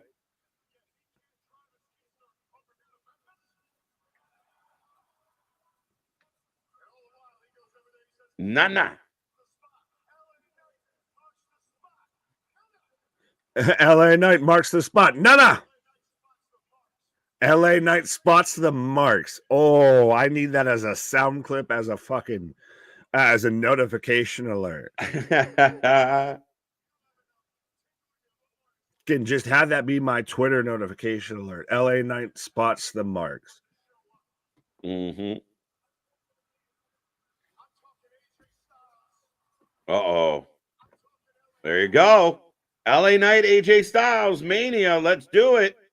Well, and that, I don't know if you've seen it, but I've seen some people that are like, the build for Mania isn't that much outside of just Roman and Cody and everything.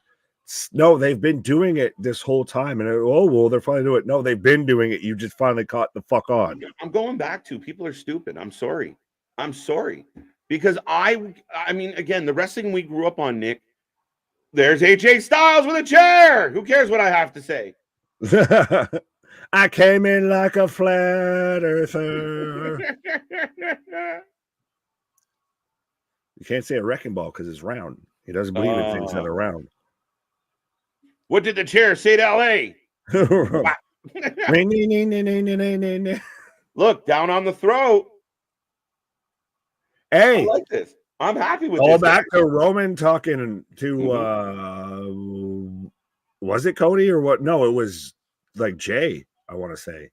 Yes.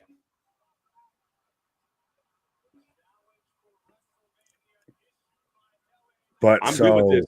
Another match added to WrestleMania. Mania continues to fill up. Patience. Don't be. And again, you and I know a lot of people in the chat grew up with wrestling. That it was the fact that they weren't getting their hands on each other that sold us on the pay-per-view. I know we've gotten used to this, like, this week you'll be in a tag match. Next week you'll be in a triple threat. You're just going to beat the shit out of each other for 5 weeks leading up to it. So when you finally get to it, you've already seen everything. I like this, where they can't. Patience is a thing lost on our society, I will say that. Of letting the story play out, of letting it breathe, letting things explain themselves versus I need to know now. I need to fucking read spoilers. I need to fucking find everything. No, you're just ruining the ending for yourself here.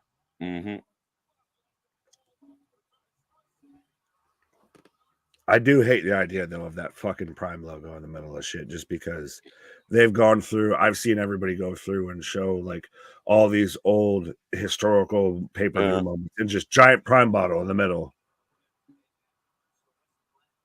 Oh, Logan asking for punishment. Whipped and chains, handcuffs, smack a little booty on with my belt. Scream help. Well, remember, Randy prepaid for his next one, so technically. Yeah, right. He's got credit. And I will be clear, like, to the people who are tuning in, I'm not saying someone having a difference of opinion is dumb. I'm not. What I'm saying is, when you can't see the forest for the trees, you might want to step back and pay attention for a second, because you are getting what you're demanding You're just not getting it the way you want it. And hold on tight. It's coming. Well, no, there is a collective that's not willing to have a discussion, and that's the thing. No, That's never literally decided. what we are literally live every night. It is an open discussion. We don't have a call line. We just have a live chat. We have super chats and everything Yeah. like that. So we have just an open forum discussion versus this echo chamber that a lot of people seem to want to place themselves in and think that that's, you know, this feels like home. Mm-hmm. I like this comment from you, AJ. I do feel like, I know this wasn't one of Nick's concerns. However, I do feel like they're navigating it very well. You can't do anything about the size of a star that The Rock is. And remember, the reaction last week wasn't this intense. Memphis loves him. I didn't realize Memphis was his home. Yeah, that's why I'm like, it's this bizarro world. Like, we got to see now how this carries over to the next week. But so Logan Paul even taking shots at Nick Aldis, could we see down the road a Nick Aldis versus Logan Paul match? Maybe. As Orton and Waller up next, ladies and gentlemen, the show rolls on. Broken Dreams. I'm telling you right now, if they use Broken Dreams at Mania, he's winning 100%. Oh, he's already winning like 99.9%. But if they do that, then he's winning absolutely 100%. And yes, go take your pause. As I've got Grace Waller out here in the ring, the Douche Canoes, as you've so aptly named them. The Douche Canoes are back in the building. So they will be taking on, or Waller's going to be taking on Randy Orton. Should be a fun one. We'll see if KO gets involved and how this story continues to develop as we head towards WrestleMania. But yeah, I shall return, sir. Right. So KJ's taking a pause for the cause. I do have a commercial break right now. And I will remind everybody, we are the Wrestling for Life Network. We do this for anything and everything when it comes to pro wrestling. We're back at it like a jackrabbit tomorrow night for not only one, but two shows. But 100% nobody covers pro wrestling like we do, and especially live, often imitated, never replicated, never duplicated. But I do have two questions. Well, there's one that I'll wait until KJ comes back, if and when he comes back, to talk about. But so as we're in commercial break, how are we feeling about Booker T out there throwing out of me and CM Punk had an altercation backstage the other night at NXT, and then it turns out no, that was just Booker just being Booker of just, I know how to make the fucking smart marks dance, and I'm gonna just say some shit that'll just get everybody fucking tweeting about it and everything. And this is again why you really need to actually take an open view towards everything versus literally just, well, so-and-so said the thing and it's the clickable title, so that's what it is. Wrestling for Life, new world order for life. I don't have the soundboard like KJ does, so I can't do it. Christian already taking Randy for the win, Dale taking Randy for the win. So yes, again, you can also let me know who you're taking for this match, whether you're taking Randy Orton or you're taking Grayson Waller, or if it's a no contest of, because it could be that, because I think we could be setting up our whole pathway of multi-person matches here, if not, especially at WrestleMania for this belt. But let me know what you're thinking. And again, I am interested to see how people feel about, I guess, Booker T just trolling everybody and then just mad when they realize that they got trolled instead of being the ones that do the trolling. Booker T is what you call a guru? Who what? A guru of what? Troll. Sly Stallone gonna host? Oh, for Philadelphia? I heard that they wanted to get Sly involved, but I've also heard now that they're intentionally, quote unquote, and again, I hate that I'm saying it this way, but they're intentionally trying to pitch and try to pivot the Cody Roman story to a bit more that Rocky Clubber Lang, that Rocky Ivan Drago of the super underdog, you know, dun dun dun dun dun dun dun dun dun, dun. That flying high now whole angle. But I think this is just kind of built, and I mean, I love what they've done to enhance it, but there is a core to it. There is already a base to it that you've got to kind of just let breathe. Waller by DQ, people are mindless sheep. Well, a certain selective few, and thankfully none of y'all are because you watch us. But There is very much a contingent that because they have a phone and social media, because they have an email account and a phone, that are just lemmings that just, I feel, on either side of the fence, however you feel, just report nonsense and just become more white noise in the whole grand scheme of things than anything. But so we're getting a replay right now of Logan Paul announcing on Impulsive how SummerSlam's going to be in Cleveland, OHIO, which I already thought we kind of knew, but I do find it interesting that they're very much using the Browns colors. Hopefully no one asks for a massage. But so Saturday, August 3rd from Cleveland, Ohio, we will be having SummerSlam. Now, I've seen people also speculate that we could get Cody versus Rock there. Hey, we got the Bloodline backstage walking through as Kale had just startled somehow the ever-loving bejesus out of Paul Heyman here.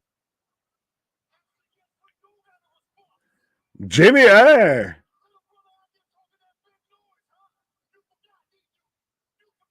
So Jimmy's giving his response to Jey Uso right now. Little brother, you out here talking that noise.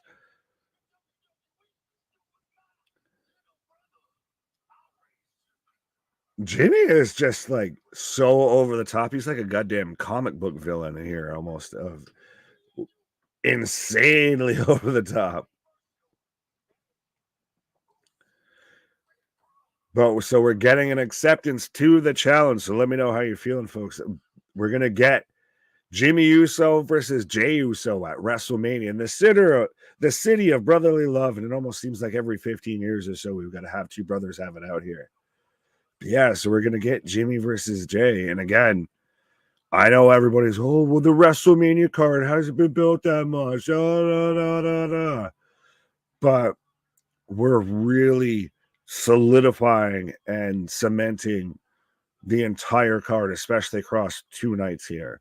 And the thing is that every match has had months, if not at least weeks of story to build into it here, versus just, hey, we're going to throw some extra shit on the card just so everyone gets a payday.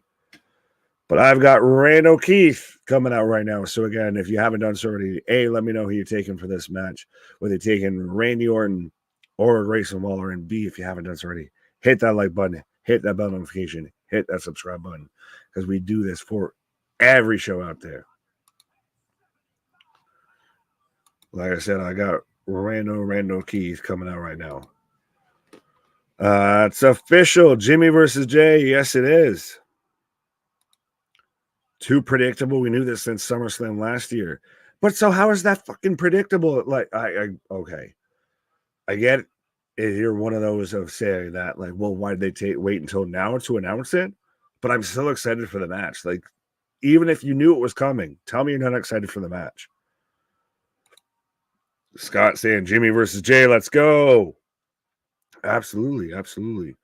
Now, it's even going to get, interesting as to who wins that match.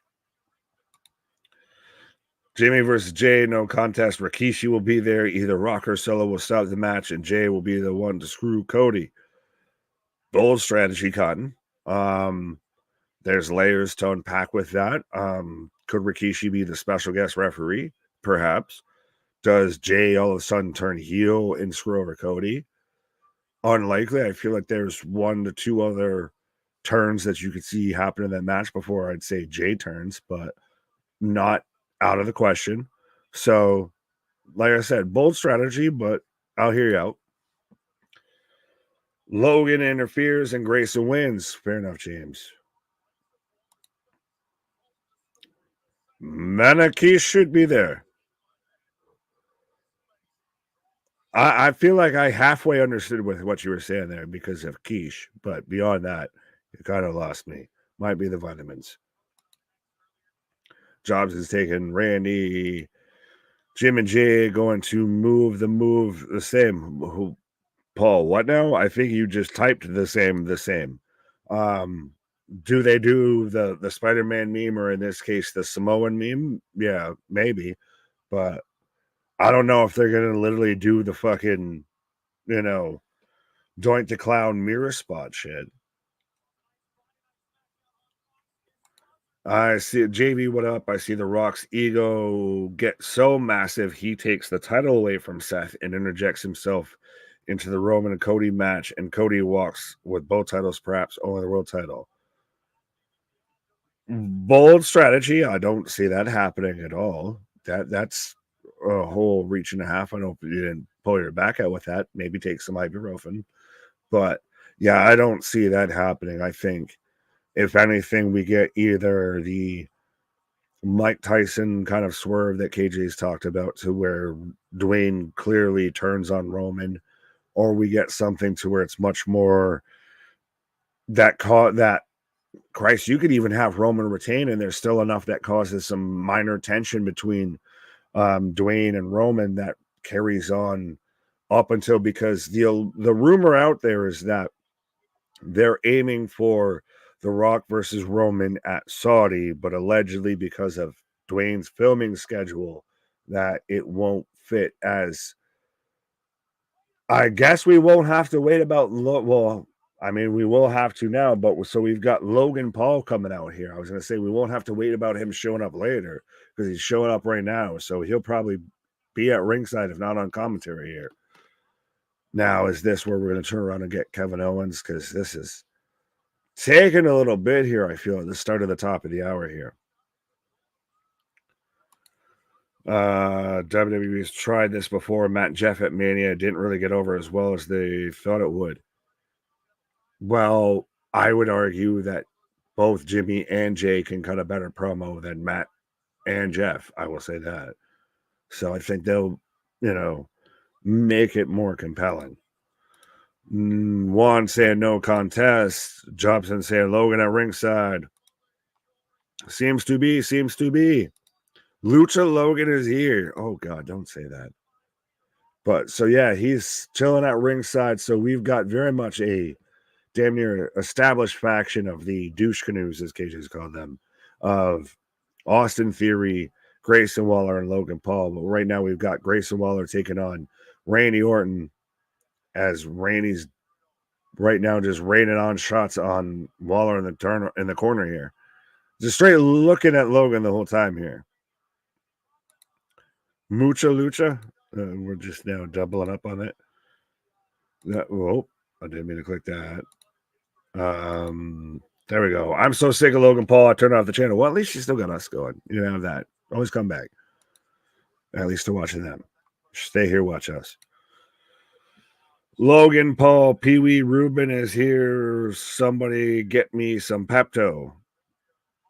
But I think, though, that's the thing with Logan, is that he's supposed to be this insufferable heel, and I just don't get where we've gone from wrestling to where at times the insufferable heel is what really got you in, and so you tuned in because you wanted to see them get their ass kicked in this, that, and the third, versus, the second they show up, now you tune out here. And so I've got, whoa, that was getting stupid looking. Sorry. I had Randy and Logan halfway squaring up because Logan was sticking up for Waller, but then Waller hit his stupid, roll through halfway finisher on the Orton onto the top of the table here that goes in a commercial break.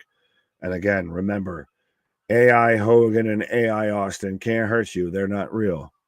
Because I'm getting an ad for 2K24, and them graphics, and at least in the commercial at times, are scary. Backlash in France. I noticed WWE has 0 French talents currently. Okay, I see what you're saying, and I will respect that, and I will acknowledge that, but also at the same time, they don't need to have specific talents for that area just for them to get over, just for them to do a show there. Like, I know they always kind of used Mansoor when they went to Saudi, and everybody's making the connection with Gunther and Berlin. But at the same time, just because they don't have, Rene Dupree out there doesn't mean that they can't sit there and run a show in France and have it fucking blow the doors down. If anything, that's a bigger statement that they don't need to sit there and rely on homegrown talent, that they're going with what they've got with their artillery and still fucking blow the doors down. as I am in commercial break right now, folks. So it's predictable when MJF comes back and goes after Adam Cole. Actually, I don't even know if that's going to happen. I feel like the whole Undisputed Kingdom at this point is so incredibly lost and then just indifferent at this point. Like, we had the one big cash in, the one big opportunity for Wardlow, and he turns around and gets jobbed out to Samoa Joe to set up for Joe to probably drop the title to Swerve. So do we just run it back another way again? Do we have to wait for another random opportunity for Wardlow to get a title shot here? I think that whole ship has sailed a little bit, unfortunately. John, what up? Kevin Owens and Sammy CNR French Canadian both can speak. There you go. Yeah, we'll use the French Canadians as imitation French. Corbin is back over in France. Oh, I will. Yeah, you can have that, Mana. You can have that, big dog. I know, just an observation. No Silva and Grenier cameo. Well, you never know. Maybe they'd just show up. But I don't know if they'd, they don't going to sit there and make a whole announcement or sit there and build the whole show around it here. As we are back from commercial break, as I've got Waller with a headlock on Randy here. KO and Sammy, but yeah, we got that. No King yet. Well, we'll see. We'll see. Speaking of France, can we get an Andre the Giant Memorial or Andre the Giant Battle Royal in France? I mean, we haven't had one in a while. Well, is that maybe where you have your big beefy moment there? That's why you get, a monster among men taking on, somebody like Bronson Reed. You get a Clash of the Titans out there, but what exactly?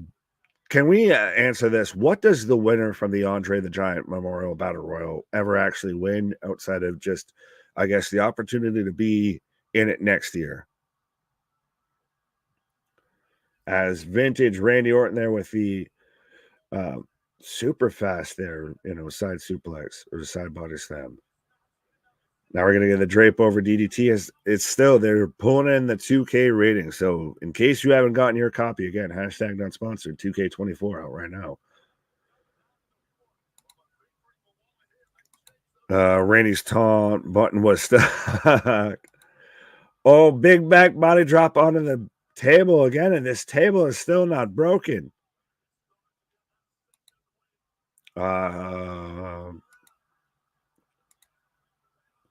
Haven't most of the Andre the Giant winners either been released or just completely dropped? Well, that's what I was saying. Of that, I think you pretty much get the opportunity to be into it next year. As Randy back body drops Waller again on the table. Was this table built in Japan? It will not break. It will not budge. It will not barge. Andre Battle Royal is like Madsen cover. Okay. I understand what you were trying to say. Just maybe in the future, type it out correctly. Hey there, hi there, ho there. Going for vintage Randy, vintage KJ back in the house. Right. The drape over DDT here. I like how that's now, it's just known as the vintage Orton. It's not any other move. It's just vintage Orton. Right. The crowd is just loud, my guy. Well, how far away is Memphis from St. Louis? I'm Canadian, bro. Yeah, I'm asking the wrong person. I've been walking in Memphis as Austin Theory pulls Waller out of the ring. But so how do you feel that I guess we've got at least confirmation of your faction there of the douche canoes. We've got Logan out here riding side saddle for Waller and Theory. Oh, RK. Oh. Yeah, I think put them together. Work them. Let them all work. Everyone hits loves the RKO, turns, looks, and points right at Logan for the 1, 2, 3. Big win for Randy. Is there gonna be any type of attempted beatdown, or just do we respect the Legend Killer too much? Or you're just afraid of him too much? Because I mean, motherfuck, that Never mind. biggest. Oh, yeah. Theory. Memphis is about 5 hours from St. Louis. There you go. There you go. Thank you, Google Maps. I actually kind of dig Austin Theory's shirt out here if it's like a homage to the old school SmackDown logo. Right. This is he's gonna kiss him on the face and then he's gonna try and starch him out here. This is where we're gonna get but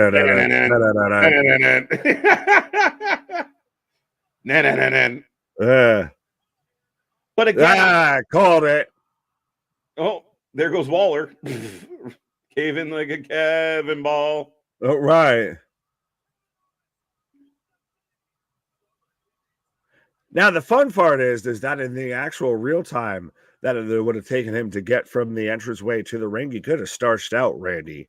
But you distraction. Oh, wait. There it is. Oh, sorry. Randy almost RKO. Whoa. Well, I mean, what amazing. The stunner RKO combo sold like a fucking pro by Austin Theory. Sold like a salmon swimming upstream, folks. The stunner into the RKO. But I get that, though, of you get somebody just, sneaking up on you. You don't know what's going to happen. You're already at a disadvantage. Somebody comes up and grabs you behind. Pause. Yeah. So we got Nick Aldis coming out right now. Couple of things. Were you able to get that apology from Randy, or how did that work out? Right. That was such a fake bump. That's a brilliant bump. Your opponents for WrestleMania, Nick. I said it could happen. Kevin Owens. And Randy Orton. Randall Keith. So we got a triple threat. I like KO's kind of like, sorry, dude. About that.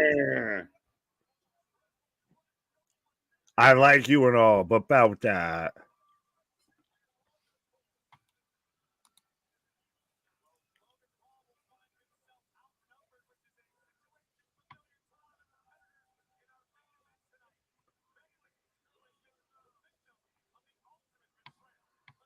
I like it. How do we feel about it, ladies and gentlemen? What is the thoughts? What are you feeling?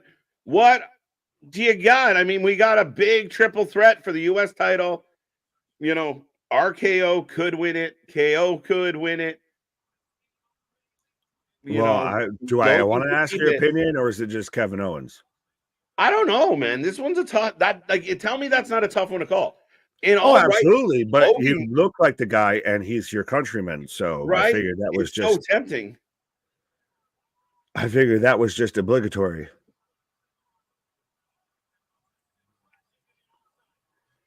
Dun, dun, dun. So I've got a replay right now of the kind of heel turn from Dakota after they had their tag match with the Kabuki Warriors here. Definitely. But yeah, back to the triple threat. I mean, it's a very interesting one. There you go. Oh, you said you loved it. I missed that part. I just saw. I'm so used to people. Sorry, my bad, big dog. That's my bad. I'm not sorry. Yeah, it's a really tough triple threat to call. No DQ. Does someone get involved? We know Logan always loves to cheat. Whoo! Mania's picking up, and I don't care what anyone says. Well, and again, I mentioned this, I think, a little bit earlier. I think all of these stories have just been there. Now they're just really starting to, all right, we're going to solidify this. We're making sure that we're announcing this is happening at Mania versus we're speculating that it's happening at Mania. Yeah, absolutely. They're locking them in. Right. Let's go. I still wish it was LA Knight versus Logan so Knight could win his first WWE title.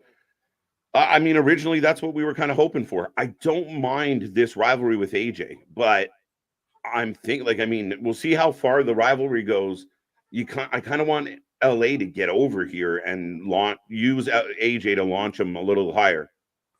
I think he's already started to do that, especially you're having a feud with an icon, essentially. Yeah. So if you're not going to win the title, you're going to have, a feud with a legend amongst everybody out there. Yeah, I think so. And I think it's a guy that's in a great part of his career. I think it's going to be fun. I think it's going to be good. I mean, who knows what other surprises are in store? As far as this goes, how far are they going to dig into an AJ heel?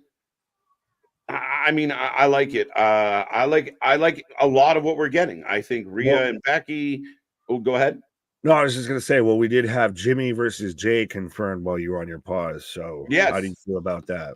Outstanding. We wanted this. I feel like we were one of the first people publicly beating this drum of like, give us the brothers and in the city of brotherly love.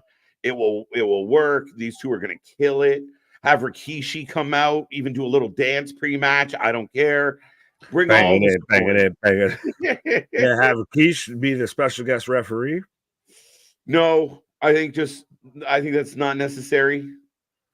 Well, there was someone threw out the idea. I'm sure it was probably JV, and he's probably mad that I couldn't remember that it was specifically him. But the idea that Jimmy, I can't remember who he called for the winner, but it ends up still to where Jay ends up turning and helping Roman win. Yeah. I don't know. I think maybe you just leave this stand alone. I could see Solo being involved for sure, because Solo doesn't really have anything to do. Yeah, actually, he doesn't. Depending on which way the tag match goes, he might not even be able to show up at the show. You don't think so? Well, if the tag match goes to where they lose, then there's no interference and everything. So that's what I was getting at. Yeah, that's got a definite possibility. Can you keep him away? Can you keep him outside the ring? Yeah, no, I mean, good questions. The fact that we have a good amount of questions, and I will remind everybody, we are on a commercial break. The show rolling along. We're getting into the wee hours of this one. Keep in mind, we are here for Rampage, and we will take a rating out of 10 at the end of SmackDown to see what everyone out there thought about the show. So far, so good in my humble estimation. Kevin Owens stunner is unique. I don't know. It's just got its own taste compared to Austin. It's got a little bit of that maple syrup on there. Maybe it's got a little more of a bounce, a little chubby bounce at the bottom. I don't know, a little more upkick. A little more bounce for the ounce there. Well, no. So I wanted to bring this up, and I've been sitting on this, honestly, because I saw some people that, spoiler alert for anyone that didn't know, Bayley, Naomi, and Tamina all went to big business to support Mercedes with her debut and everything like that. And I saw a bunch of fucking idiots, because that's what they are, sit there and say that Bayley and them should be fined and fired. And oh my God, I can't believe this. How could you do this? Spoiler alert, I don't know how many times this needs to be told to people, but I'll be here saying it until you fucking get it. The issue between the two companies that everybody goes off of and everything is between the fan bases and the executives. It is in no way, shape, or form between the performers. They are doing nothing but sitting there cheering each other on. They are nothing but friends amongst each other. And until you can, a certain base, I'm not saying everybody, get that through your thick fucking skulls, just stay mad, I guess. I mean, it's just silly. By the way, Santos is in the ring, so Legado back with us again. So double dose of Elektra Lopez tonight, winning. Don't be fueled by the match that I got. And now Dragon Lee coming out. So who are you taking in this match, folks? Let us know. But yeah, I mean, again, I think it was a very small pocket of stupid people. And at the end of the day, I mean, it's so insane. Go cheer. We have wrestler. I don't care where they go. Like, just do your job. I mean, again, if they were sitting front row, which we've seen in the past get people fired, and they put a big name. It wasn't even front row. Then you've seen people that are upset because Kevin Nash wasn't there for Sting's last match. Like, I'm not that fucking concerned about Kevin Nash's whereabouts. No. Would he have helped? Like what? So he could sit next to he's gonna tear both his quads to cause a distraction so Sting can get over? What the fuck? Well, I mean, again, like at the end of the day, he didn't exactly, you had what, Scotty Riggs and a couple others, but it was just like Magnum TA. They didn't do anything. They just, oh, hi, we're here. It didn't feel as big as it could. Way better people. But ding, ding, ding. We are set to go as the next match is starting. Dragon Lee in a bit of a grudge match here with Santos Escobar. Give us back a cruiserweight title, please. Woo! You could. You could. Now, who do you have for this match? Because I'm kind of torn because we've been told that Ronald Mysterious will be here tonight. And I feel like if there's a point that he's going to show up, is going to be here. So does he show up after the match and get involved, or does he show up and cause El Distraction? I have a feeling he might come out to aid, and then I could see Santos taking an L and being mad about it. Fair enough. Definitely. Toxic fans. It's just silly fans. It's the weirdest thing of like, I saw somebody on TikTok today of like, do people really like wrestling? Are you guys sure? I feel like fucking Willie out there in fucking Skinner's office there of it's the worst thing since wrestling fans versus wrestling fans. Stupid wrestling fans have ruined wrestling. Like, that's the thing is like, I've never seen a fucking, like, we're fans of a lot of shit. All of us are. I've never seen a fan base hate watch so much shit and just intentionally just want to go into shit angry. Just like never wants to be happy. Right. And I get it. If you want to offer some legit criticism for things that really matter, you know what? I mean, what the hell just happened to Angel? he fucking he Titus O'Neil'd his ass. Is that what he just came into camera on his face? Like what happened? He came in botching furious. Did he get I guess not. Oh, Santos distraction. He came in a little and Santos gets the win over Little Dragon Lee. Easy, clean win. I'm surprised B that was that fast, C that was that clean, and yeah. Well, he was distracted by the outside. I don't think it was super. I think we're all fucking distracted by Angel just falling on his fucking face. You're all right? Is there a banana? We have Carlito. Thank God Dragon Lee lost, says MDB. There you go. What's up, MD? Toxic wrestling fans, toxic video game fans, Xbox versus PlayStation. Really? Oh man, I'm too old. Oh no, well, just play a game of Call of Duty and you just already toxic gaming fans. So just take that and just extrapolate that into wrestling fans. So Carlito getting laid out here. This is where I'm waiting for the booyaka. Oh. Right as Carlito goes into the ring post. But hey, if it's Santos versus Ray at Mania. Hey, dyed his hair. Shout out Just for Men. I might be able to get behind that. I think that's what we've been supposed to have been building on this whole time, but just Ray's out there, my knee all the time. My knee. And Mysterio firing away. So, hey, the fun night continues. Hey, what do you say? I'm like 1-2. The greatest luchador of all time. He's very much coming back looking like WCW LWO Ray out here a little bit instead of fucking last week or whatever it was, to where he came out there looking like Caesar from Planet of the Apes with the little gray goatee and everything. Right.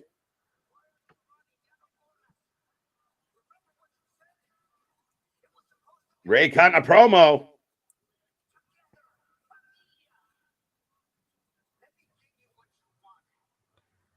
Ray has an indistinguishable voice, though. Like, respectfully, of you hear this man cut a promo, and now, granted, you don't know whether it's a man or a child, but you at least know it's Ronald Mysterious cutting a promo. It's definitely Ray. Booyaka, booyaka. 619. So next week, I think Carlito's turning, bro. I think Carlito should join Legato. Oh, really? Really? I think if I was the booker, I would highly consider, because I think Carlito's a better heel. He's better at being smarmy and being a bit of a dick. He spits in the face of people who wear masks. Right? And he doesn't, he hasn't been exactly overly impactful as a returning babyface. You leave Ray with no friends? Well, Ray's, he could hang out with the Lowo. But does the Lowo go the way Carlito goes?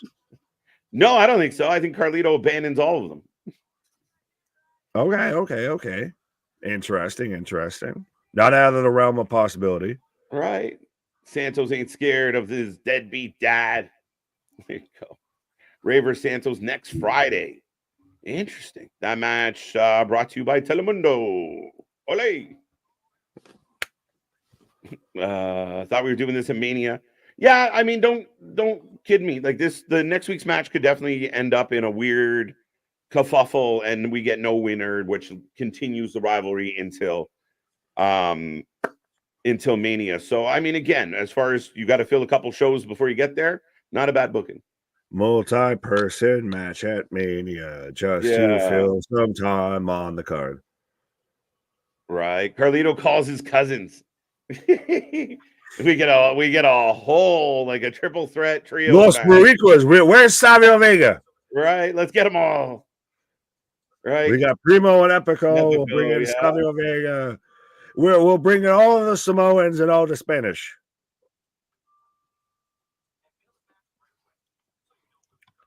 It's absolutely by the commercial. Yeah, it's like an anime style commercial, but it's it is an anime. Hey, let's go, Kikas. Right. I think we're getting Lobo versus Legato 8-person mixed tag. Yeah, I think we might be leaning towards at some point.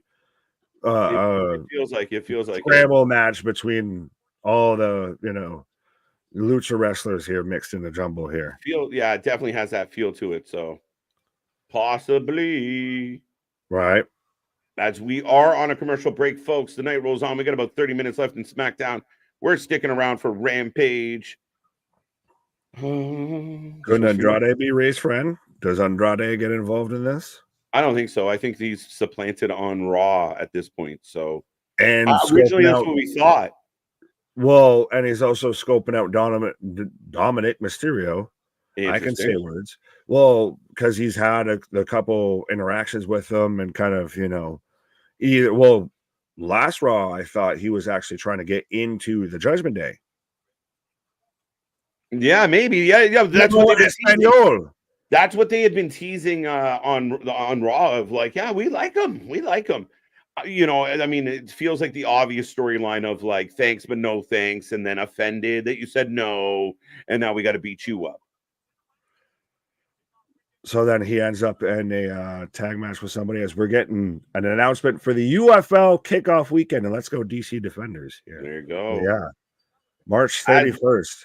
Nobody got an entrance for this one as we got what the New Catch Republic. Yeah.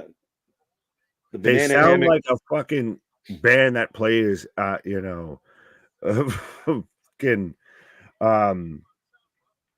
why am I blanking on the goddamn name there?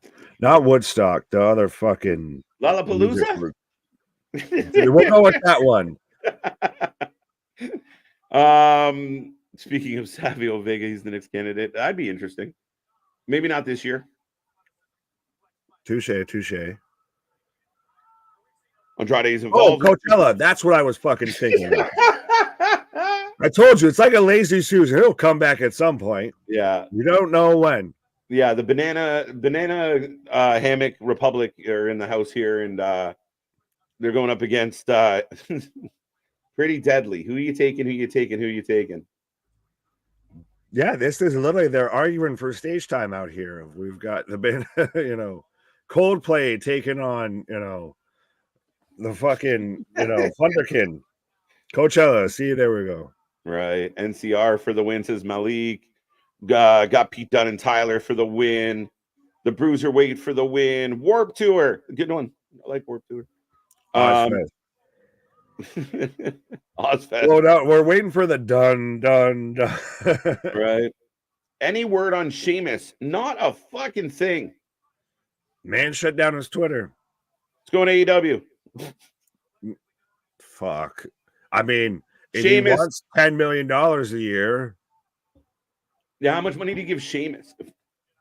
Well, so if Moxie's getting 6. Well, allegedly, we've talked about the whole thing with Okada. And now I have nothing confirmed that I've seen, but for Mercedes, I've heard between 5 and 10 a year. I've heard 5, 7, and 10. I heard, well, the story is she is the highest paid woman in the business, which she wanted the WWE to make her, and they said no. So she went and knocked on Tony's door. Yeah, to all those people that, well, WrestleMania is not as compelling as it is. No, money's a lot more compelling than anything, especially in this day and age. So you mean I can do less and get paid more? And right, especially it'd be interesting because a lot of these people all have the same agent that is known for the infamous Kevin Nash, Scott Hall constituent, clause in their contract, to where when you bring somebody in and bump them up, we bump up to their level and $1 or whatever plus that. So I wouldn't be surprised if there were some people in AEW that had that in their contract. Oh, the old school. I can't think of the exact name, but I heard it earlier today, but I can't think of the name, but you know what I'm talking about. Yeah, it's so funny. But Bait right now with scissors. Yeah, Bait on fire right now. Right. Sorry, I didn't mean to cut you off. Not at all. But yeah, I mean, it's very interesting. And I mean, a lot of people forgot. I mean, the girl went publicly stated, like, I will be back to the other company. I just wanted to make my bank. Now I'll take a hometown discount to go back. Right. Most people have heard of a hometown discount. She took a hometown inflation. Yeah, I mean, and again, that's the advantage of that's the craziness of Tony Khan, especially with the size of his roster. Again, he just throws money at it. Right. We're going spinning. Well, we can talk more about this during Rampage. As Jason saying, KJ, breaking news. Dominic Mysterio has been released for GCW Bloodsport. I believe it when I see it. You must be friends with Richard. Or Ringside News. Right? Or probably Dave Meltzer at this point, honestly. Fuck it. Right. So we get the big spin spot from Tyler Bate on to Hans, not Franz. And then now we're in a commercial break here. We've got the Manning brothers playing with the Ghostbusters. What the fuck? What's up, Kevin? Thank you. We appreciate that. Right. At this point, Con are using AEWs as write-offs. Yeah, this is the losing business that they put up against their successful ones. Bro, it's so funny because for those who don't know, I shared about how there was the Jacksonville Jaguars employee that stole like 22 million from the Jaguars and everything, and is now actually getting tried and going to court and everything. And everybody's instant response was like, well, how much has Tony stolen from his dad and everything to can play wrestling? Right. I mean, that's the crazy dynamic of this is Tony. Again, he has the opportunity to make something really great here. And I think that's a lot of the people's frustrations, including ours at times, of you have like a gigantic roster stacked with people you're paying really good money to. You got to turn it into something. You got to turn it into tickets. You got to turn it into merch. You got to turn it into growth, rating, something. But I think what's more frustrating to me personally is that there's clearly a disconnect. Like they're clearly not like you said, it's like having a fucking all-star team. You heard of the dream team? Well, we're the mean team. You have the fucking monsters lined up there, and you can't manage to put fucking heads or tails together out here to where you're losing viewership, not only from week to week, but from minute to minute, from quarter hour to quarter hour. You're literally watching AEW's value depreciate in real time. And their expenses are going up. You know, bright new stage, bright new LEDs. Money's going up. Bright new stars. But we are on a commercial break, if anybody is wondering. That's why we're kind of here with this. But yeah, I mean, again, it's such a unique dynamic. Will Ospreay said the same thing. FTR went back for the same reason. More money, less dates. Thank you very much. And again, we knew the rumor was she wanted Charlotte Flair money. WWE wouldn't give it to her. Tony Khan happily gave her that and then some. Fuck Charlotte money. We'll make you we have the highest paid tag team in the world. And again, oops, maybe not the best of choices of, just because you're your EVPs, being the highest paid tag team in wrestling seems like you are getting ripped off for your money. Imagine now, take the 3 letters in front of it, take whatever wrestler XYZ that I'm talking about. If I told you that you're going to pay 2 wrestlers the most money that you've ever paid 2 wrestlers ever in the history of wrestling, they're also going to be EVPs of your company, and proceed to not draw and not increase your viewership at any aspect, at any level, and then sit there and go out and cut promos mocking how you talk on your fucking product. This man is literally getting paid. He's paying people to bully him, I feel. I think Tony Khan is a masochist at this point. He's just working out his fucking dom kink out here of he's paying people just to fucking dog walk him publicly. Yeah, we all know he doesn't feel that way, but we just got the hot tag. Here comes Peter and Elton. But yeah, I mean, Benny and the Jets. I don't know what more we can say about Tony. It's such an interesting situation. What's going on, Vape? How you doing? Eric? Good to see you. Jade saving Bailey. Triple H saw Monet saving Willow. Yeah, I don't think those would be related decisions.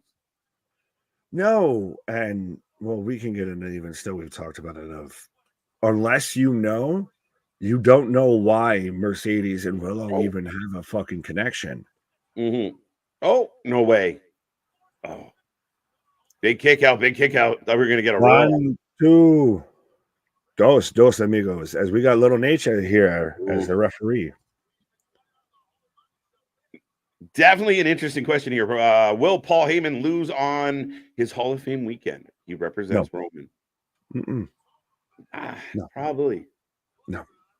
All right. What do you think the WrestleMania stage is going to look like? It's going to be a big green eagle.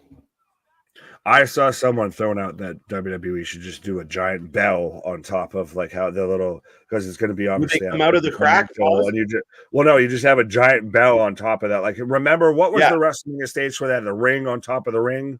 That was it was 37 maybe. It might have not even been a Mania. I know they did that at least for a pay-per-view. No, I like the idea. Do a big Liberty Bell on the stage, and all the wrestlers come out of the crack. Dong. Pause. See, in WWE, they come out of the crack. In AEW, they come out on crack. Whoa. that actually might be more NWA or GCW, but that's neither here nor there. Cena will make an appearance at Hall of Fame and present nude. Maybe. The cheeky punch. Damn you, envelope. Right? Oh, that's in trouble. Sling back clothesline there. I've always been fascinated by that move. The little fucking catch ya. Eric called it something. Corey called it something. It was like the something hammer, the Irish hammer. Well, that'd be I don't know interesting what. because he's neither Irish nor looks like he could swing a hammer fully. I have no idea what they call it. The British hammer. I don't know. It was the hammer. Anybody catch it? No knee. I think that's just what your good lady says when you walk in the room. That's the hammer. Canadian hammer. 4-0. WrestleMania That was 33. Orlando. Oh, 33. I was trying to remember. Yeah. Mm-hmm. No, 33 was the Giant Globe when they were at Orlando. The one they had the roller coasters set up and everything like that. Did they have the ring on top of that? I can't remember that. I just remember the giant like roller coaster shit. Sorry, Nick. Right on SmackDown right now, they are literally showing all like the major sports teams that acknowledge Roman Reigns. And again, wrestling is all the fucking way back. The Jets. I mean, literally tomorrow night we're watching a guy. We're watching the Slammy versus the Emmy. Yeah. Like, fuck is we talking about? Let me talk to you. They're actually showing crowd signs. How in the hell they don't wish harm upon people so they can show them? Right. Corey's saying to the fans, bring your best signs and you could be on TV. Bro, they're trying to bring back, dude. They're doing everything all the way up. I know everybody in AEW keeps wanting to say, oh, we're back everything, but pro wrestling as a whole, we back, bitch. I keep saying it. You have to make the fans a part of the show. They got to feel that they're there, that they're invested. And the fact that, especially after years and years of just signs being taken away, and we're still going to get stupid ones, but the idea of bring your sign to the show, that is crazy. In maybe even 4 years' time, we've gone from the Thunderdome to where you were having to sit there and be in a virtual queue to just get your little face on a fucking, Zoom call to be featured on SmackDown.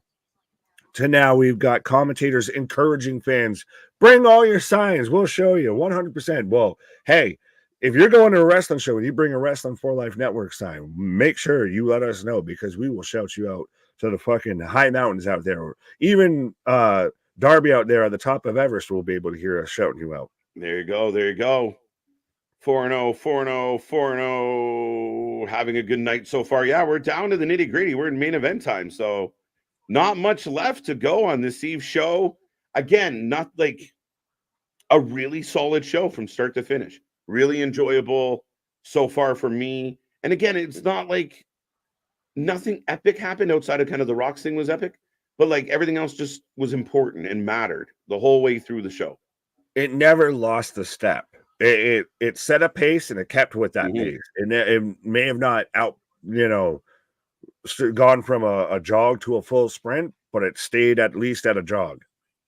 Yeah, I thought it was really good. And I mean, the main event tonight, Bayley, this is a little ironic that Bayley and Dakota are going to be the main event tonight.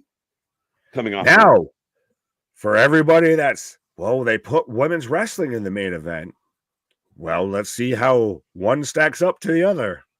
Good you want point. to start calling spades as spades, right? And I mean, again, I would happily sit here and debate anybody that wants to tell me that the WWE is not booking their women better than almost every company out there. Facts. We're literally arguing at times over, well, this woman lost the match, so she's instantly getting buried because she's not getting featured in this WrestleMania match. Meanwhile, you're struggling to remember the women's rosters on other companies. Silly. Bayley for the win. Bayley is a handsome woman. Bayley's gorgeous. Leave her alone. I will have no hateration or holleration. Yeah, you in this chancery out there for Pamela, 100%. She is a beautiful woman, and she got a wagon. Right. Happily take a hug anytime. Absolutely. I'll be out there like a kid that's, might ride a certain smaller bus. I'll be out there with all the hugs. Right? All the hugs. I'll be out there with like a wacky, weird, inflatable arm floating tube man. Robert saying TNA books the women better than any company. They did. They do. Don't get me wrong, but they're thin right now. So what we're getting from the knockouts is not a lot. Now, I will agree and disagree with you with that because we just had last night on Impact to where it seems like we're setting up the MK Ultra versus Decade feud, but it feels like Spitfire there, Danny Luna and Jody Threat just seem to be caught in the crossfire of you're there just to be cannon fodder, of you're there just to play the buffer, you're there to play the referee. Yeah, absolutely. That's blasphemy. Bailey for the win. But so next week they're announcing we are getting Ray versus Escobar. And they did bring the OC back for it. Okay. There we go. There we go. Well, it's interesting because while I was on my pause of how El Fantasma won the match in NXT and then Legado won the match on SmackDown. So we kind of had that trade-off there. One won in one tournament, the other won in the other tournament. Yeah, fair enough. Interesting. Right. We'll see what happens there. Now they're going. And we're getting a Rowan versus Cody face to face. Dun dun dun. I think it might be good to have Cody Roman face off with The Rock not around. And no Seth either. Yeah, fuck off, Seth. the fucking background noise. But I like that because that gets to the core of the argument. This gets to the core of the issue, the heart of the matter. I would agree with that for sure. Liv versus Nia Jax seems to be a thing. Yeah, it looks like it. Whether that makes it all the way into Mania or like a pre-card show maybe, but they're definitely setting up that rivalry. You taking Baby D to win that match? I think Liv will get the love. She might have to run them pockets though. Right. That's Lady Debo out there. Right. CM Punk returning March 25th. Yes, live in Chicago. We will be here live for the return of CM Punk. We'll see what he does as far as Mania goes. Will he be there? Will he host it? I think he should host it. Yeah, that'd be just such a fucking interesting juxtaposition of the last time Dwayne was there hosting was when Punk was on the card. Now we'll just spin that all the way back around. All right. Boston saying that you will acknowledge him on Tuesday. I will never bend the knee, sir. And here comes Damage Control. Bailey for the win. Agree TNA needs more women. I love how they book them, Robert, and you're right. Like 9 times out of 10, TNA is right up there. They book the knockouts really well. They're just going through an influx, which TNA deals with from time to time. I want to hug. These 4 women coming out right now look fucking badass. And honestly, when's the last time you can remember having a women's faction, a really good one, solidified, was booked well, and came out looking fucking badass, incredible?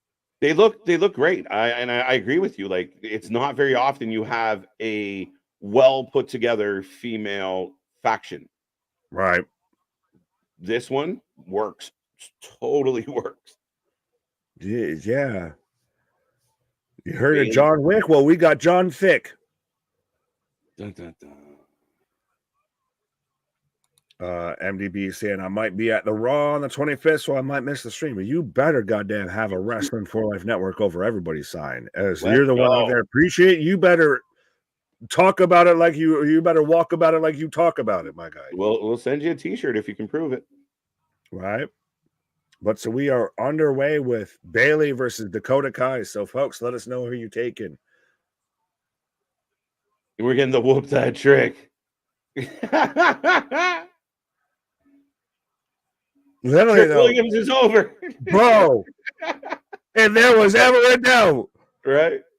It's gone now, and especially in Memphis. Well, I mean, is it fitting that's in Memphis? You know, Terrence Howard and Anthony Anderson are somewhere out there just giving themselves a little pat on the back here. We got to whoop that trick, Chad, in 2024. Right. People are saying Damage Control is not a good faction anymore without Bailey. 1, she just left. 2, they were getting pretty stale with Bailey. We needed a little jazz, and I think Dakota, everyone's got to let Dakota work because I think she can. Yeah, and realistically, if you think about it, barring her time away from injury and everything, Bayley's been a heel for almost 4 years, if not before that, because she started off when Sasha was there, and it was her and Sasha as the 2-woman power trip. So she's been a heel that whole time. Right. They should have Punk. No, don't do that. Don't. I don't want to play that game. I really don't. Maybe it's Seth Drew, but that was as far as I would go. You have enough chaos and storyline going in, so you don't need to add more. Yeah, you don't have to overdo it. Right. There's this thing called over-seasoning your food. I know us as mostly Caucasian people don't know how to season our food. Weirdly. I will not be lumped into that bland white group. Trust me, I'm a fucking Italian. How dare I? You season everything.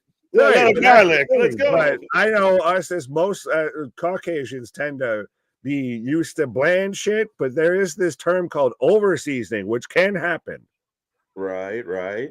And if you add Punk into this shit, that's exactly what you're doing. You are over-seasoning your storylines. That's where, like, if he's like on the panel for the pre-show, maybe some hosting duties, I think that could be workable. Mm-hmm. Right? Commentary? No, nah, fuck. Because if you do him on commentary, he's going to get involved. So if you put him on commentary, yeah, he might steal the show a little bit. Well, even then, you're gonna that, and also anytime anyone's on commentary, they've got to take a bump or get involved in some form or facet. I could see host at most, pre-show panel. Right, he's out there just punch him in the face. That's what you do. You just punch him in the face. Right. I want Bianca versus Jade at WrestleMania, or Tiffany Stratton versus Baszler. Okie dokie. Not terrible. Dakota can't wrestle either. What do you mean Dakota can't wrestle? And either, like, Bayley can't wrestle? I'm confused. Do my eyes deceive me? Last I knew, she was in the ring wrestling. What are we talking about? Austin. No, we don't need Austin as a special guest. What? Well, I saw some people over under on Dwayne takes a stunner at WrestleMania. No way. What? All right. Ray Phoenix, my guy. Sorry, Put the hopium pipe down. Your lips must be burning from hitting that shit so much.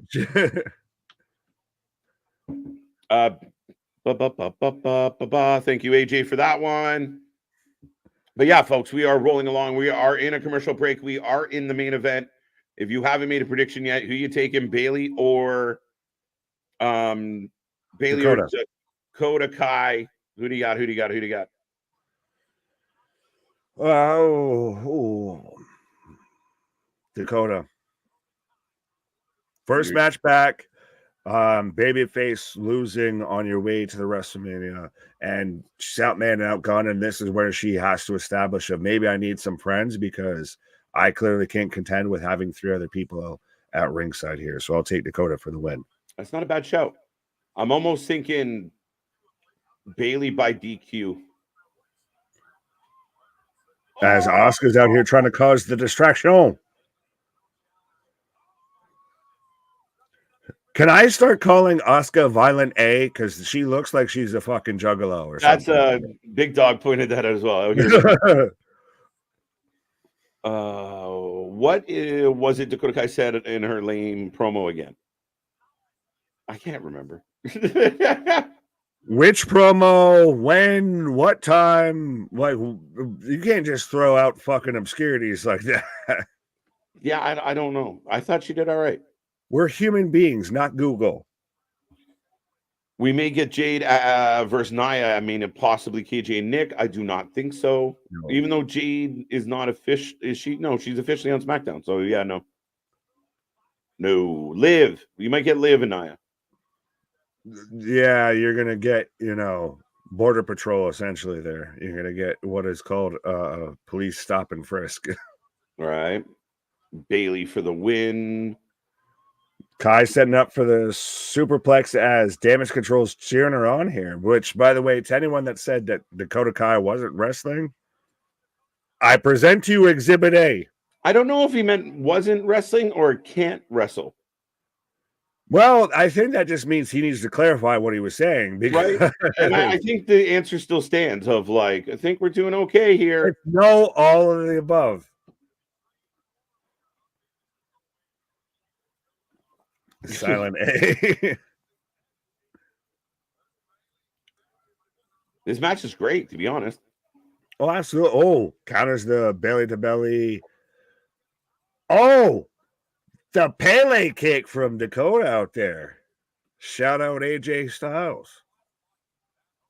Uh-oh.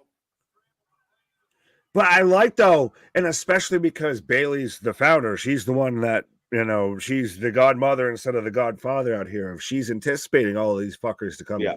And all right, this is when she's going to do this, and this is what she's going to do. So she's got a counter ready. Yeah.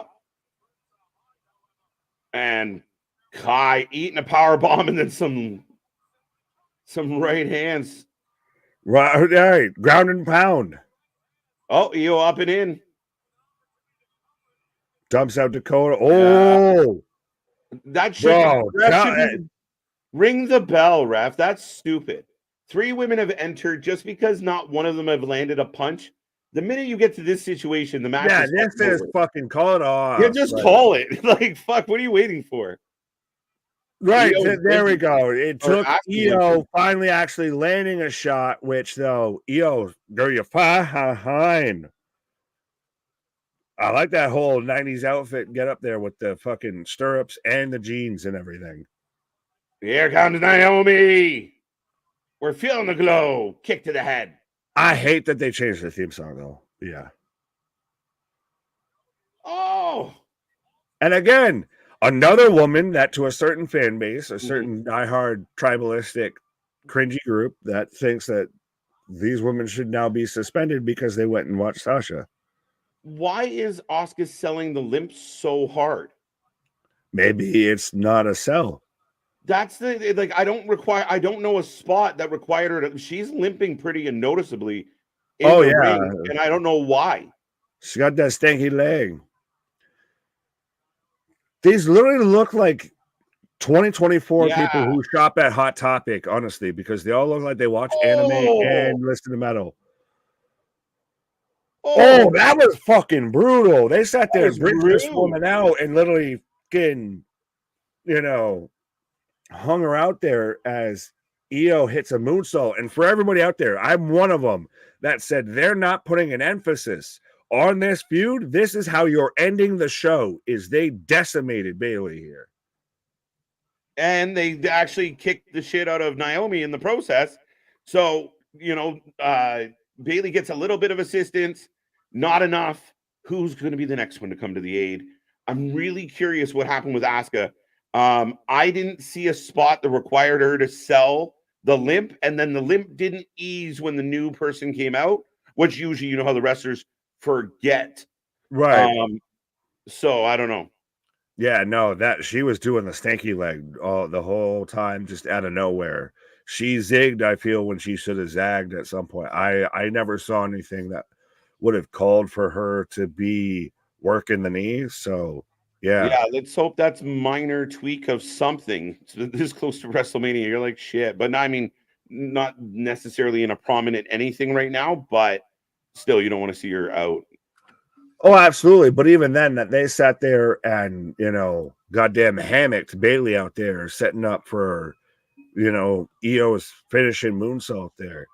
That was everybody that wasn't feeling that they were getting any sort of prominence, any sort of attention paid to this feud.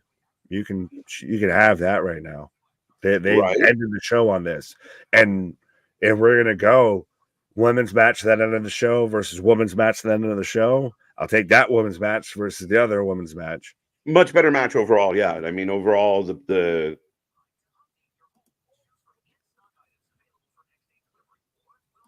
overall I think that was a very good finish to it all. I like how they built it. I like I thought overall great match. Like I said, a little concerned about Asuka. I figured Jade might get involved in here, but again, just breadcrumbs. So I didn't get to see the ending. It blacked out for me. I got it all the way to the end. I'm not sure if anyone else blacked out.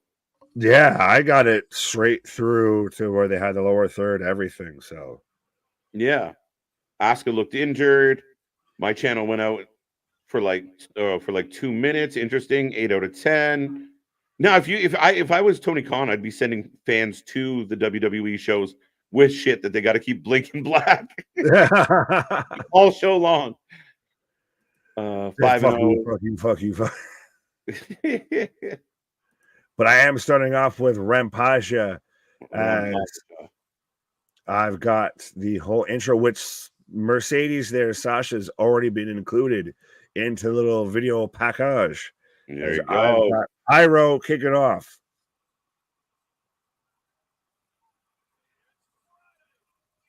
Now, is it distracting? Is it continuity with Rampage, Collision, Dynamite? All the same set now at this point. We're just starting molding all the shows together more and more, I feel. Yeah, I mean the blended kind of like they're doing the recordings all at the same time in a lot of cases, so that's part of the issue. I really wish Collision stood alone and looked different and was always live, or as much as they can be. I know there's exceptions, but I really think that Collision has lost its identity that made it kind of cool in the beginning. And yeah, you're right. They all kind of look the same. And I'll just say, for a company that everybody says is just doing fantastic and just doing amazing, when you have to do all of your tapings all together in a batch, that's not a good sign. And it's not good for the fans, right? Like, that's a long night. Yeah. I mean, let's be honest. Most of the people that are paying to be at these shows don't have a life, so. 8. Naomi's outfit is sponsored by Cheetos. There you go. 8 out of 10 says Damien. Bring Jade in to help. I think they're going to. 8 out of 10 knee pads. I think Asuka might join Bailey, and she's not her at all. Richard, I think you're thinking crazy. Bailey needed knee pads at the end to help her. Oh, the rumor mill is suggested that Jade Cargill, Trish, and Lita will back up Bailey. I'm not completely sold on that. Jade, Trish, and Lita. Interesting. All the legends just for reasons. Just because. Oh, they all hate EO. They love Bailey. 8.75 out of 10. He was given an A+ to The Rock. So does The Rock segment become the outlier? Was that the best segment of the show? Definitely the most entertaining, but I thought the show carried really well. I thought the energy carried really well. I was very interested in, they solidified some things. LA Knight and AJ Styles. I thought the KO situation with the triple threat now with RKO and Logan. I think they're really starting to tighten up for Mania, and it felt like a very purposeful show. But yes, The Rock takes, the cake as being the best part. Well, absolutely. I got all thrown off because you said cake instead of pie. I was like, well, Pie Day was right there. That was a reference. But yeah, they locked in 3 Mania matches in this one show, like officially locked them in. And this show to me never really lost the beat. Now, granted, it didn't maintain the whole thing or whatever. Like, it was not a barn burner of the greatest show ever, but it kept a consistent pace the whole time. It was one of those, it started off, at a brisk pace and just kind of kept it. Yeah, like I was very kind of just following everything that happened tonight. Like, we went to commercial, it was like, okay, kind of get back to it. I felt like that was kind of the case for a lot of what happened tonight. I thought the tag matches were solid. Yeah, I mean, I think overall they delivered a pretty fucking good show tonight. I'm pretty content with that one, all things being equal. Right. I was just going to let people know for Rampage, we do have OC and Trent Beretta taking on Johnny Hungy and Evil Uno right now. Yeah, we just had Johnny his hands in OC's pocket. Both. I've got something in my front pocket for you. It was a weird spot. And the fact that Evil Uno and Johnny Hungy are a team kind of blows my mind at this point. The fact that they're still a team Well, and then you've got Trent, who's supposed to have been turning heel, but I don't think they figure out what to do with him as a heel. So yeah. Yeah. Give this match a reach around. Yeah, that's kind of what happened. Why did Johnny Hungy put his hands in OC's pants? A lot of people really curious. Like I 10 said, I got something in my front pocket for you. 10 out of 10. The Rock saying Moana. Let's go. Yeah, now OC and Johnny Hungy out there singing "My Ding-a-ling, My Ding-a-ling." 8.5. Rock carried it. LA Knight, Randy, and the crew was a good. Tags were what they were. I'm just not feeling the Bailey damage control thing. My opinion, though. Fair enough, Cal.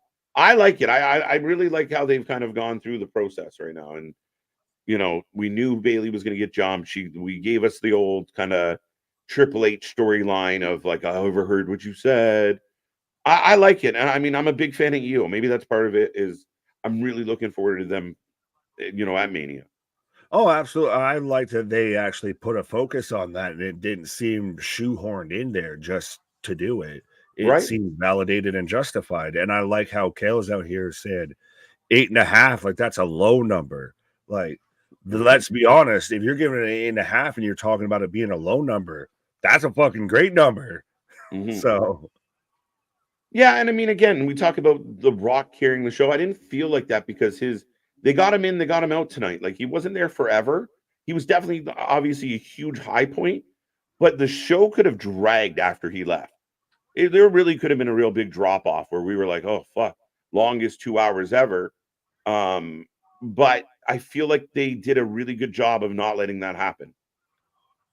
I don't think he at all carried the show. I think he set the pace of the show. Is the way to put with that. Absolutely. I think that's a great way to put it.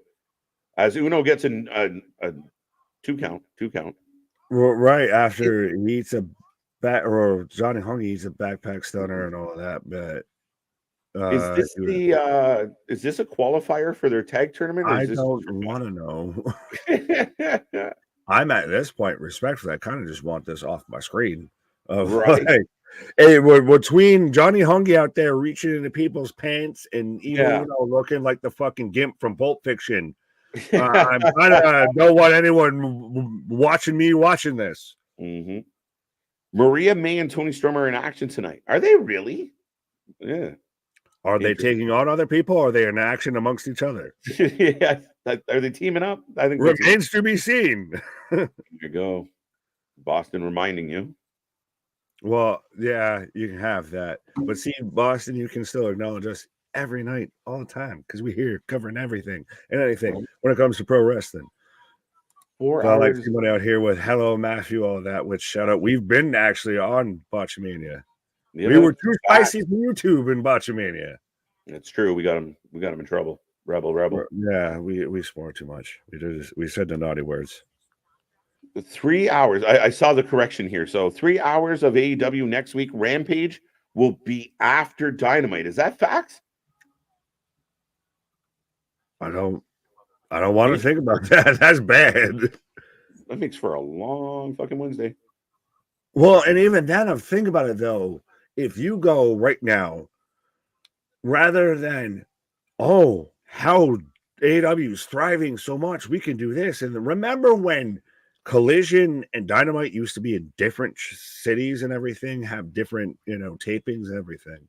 Yeah. Versus now you're showing up and you get Ring of Honor, then you get your Dynamite, then you get Rampage, you probably get the other half of Ring of Honor, and then you get Collision at the fucking tippy end of that.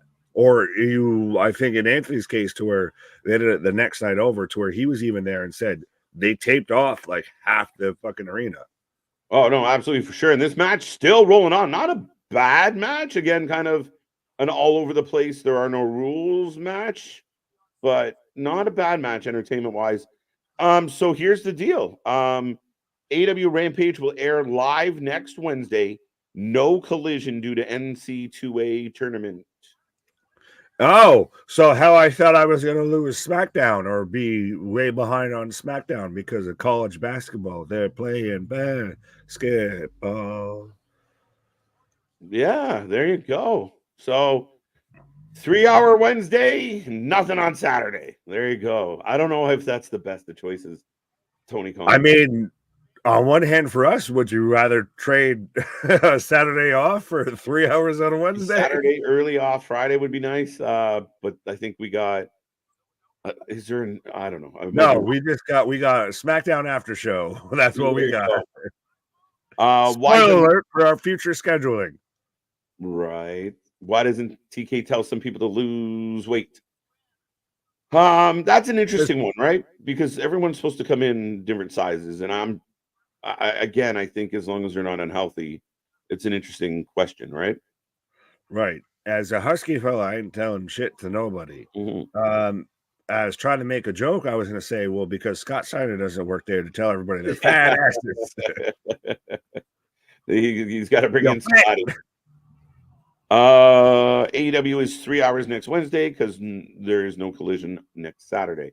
So Kyle confirming what I just confirmed. So we are confirmed. Yes, we will be here for 3 hours of Dynamite on Wednesday. And yeah, so no Rampage on Friday. Or is Rampage still happening? No, because they'll do it on Wednesday and no collision. Okay. So no Friday Rampage, no Saturday collision. I like it. We're getting all the bullshit out the way here. AEW Tag Team Tournament starts this Saturday on Collision. Thank you, Damien. I wasn't sure if this match meant anything. It's still fucking going. Like they're right. So you confirmed that this match means nothing and is still going. Thank you for that. I admit that they're fucking cooking though a little bit. Suplex into a suplex into holy shit. I heard Jericho on commentary. I'm pretty sure. Right. Just this is why you mute them. I hadn't. Yeah. Do we want to talk about Chris Jericho and his fucking melting mind? Go right ahead, sir. Oh, Superman punch by OC. I was going to say, unless anyone out there clamoring for our calls and reactions here, right. OC skins the cat, hits a Superman punch on Johnny Hungy as we get a fucking dude buster and then Superman punch on Evo Uno. So there's the end of the match. Bob's your uncle. Have your way with Chris Jericho. Right. Pause. So quickly with this. So people are going to say, well, it was a really good match. We're like, we didn't care. But they were like, it's a really good match, though. All right. So then if you think this is a good match, then you have to ask yourself, well, if they're capable of having a good tag team match, why do you not use them more? Why are we not seeing more of a relevance in the tag team division? But they don't use them. And so we don't give a shit about them because they are not propped up in any way, shape, or form. But on its surface, it was a good match. Talk about Jericho's melting brain. Fair enough. Sorry, I snuck my snack there because I thought you were going into Jericho and you went in the tag match. So I'm like, I had to address it. I don't have as much time, and that was a much bigger bite than I thought. But yeah. And speaking of teams that should be used, yeah, fucking need to be used and aren't used, we've got the goddamn Righteous on our screen right now. The Righteous are the Indashir of AEW. No, because no one gives a fuck about the Indashir. Everyone wants to see the Righteous used to think that WWE had them right there. Honestly, T's and P's, mea culpa and everything like that. That with everything that happened with Wyndham, if that didn't happen, the Righteous are in WWE. They're not on the AEW. They're actually getting used. They're actually getting booked. Like, that's the fucking thing is why the fuck are we not using this? Why are we not doing anything with this? All of this hype, all of this momentum, and they're just fucking squandered. Which, again, it feels like half of AEW's roster of we're just paying them to just sit there and collect a paycheck. But anyways. And that's how I think 80% of their roster is just sitting at home collecting paychecks. Like, I mean, if we broke down their actual roster and how many people can, like, get used on a regular basis, I think there is definitely more than half the company that gets paid to not work. Facts. And not even saying that they need to work in WWE, but could work in an Impact, could work in a GCW, a Wrestling Revolver. Mm-hmm. Now, granted, I'm sure they're not excluded from that, but there could be part of that. But back to microwavable burrito brain Chris Jericho there. No, we saw the quotes come out about Jericho. I mean, we are on commercial break. If anyone out there is still wondering, we are watching Rampage. If anyone still cares, and we are still talking about SmackDown, by the way. But yeah, Jericho comes out and basically says, gives us the whole people only hate me because they're jealous, and I'm doing this at such a high level.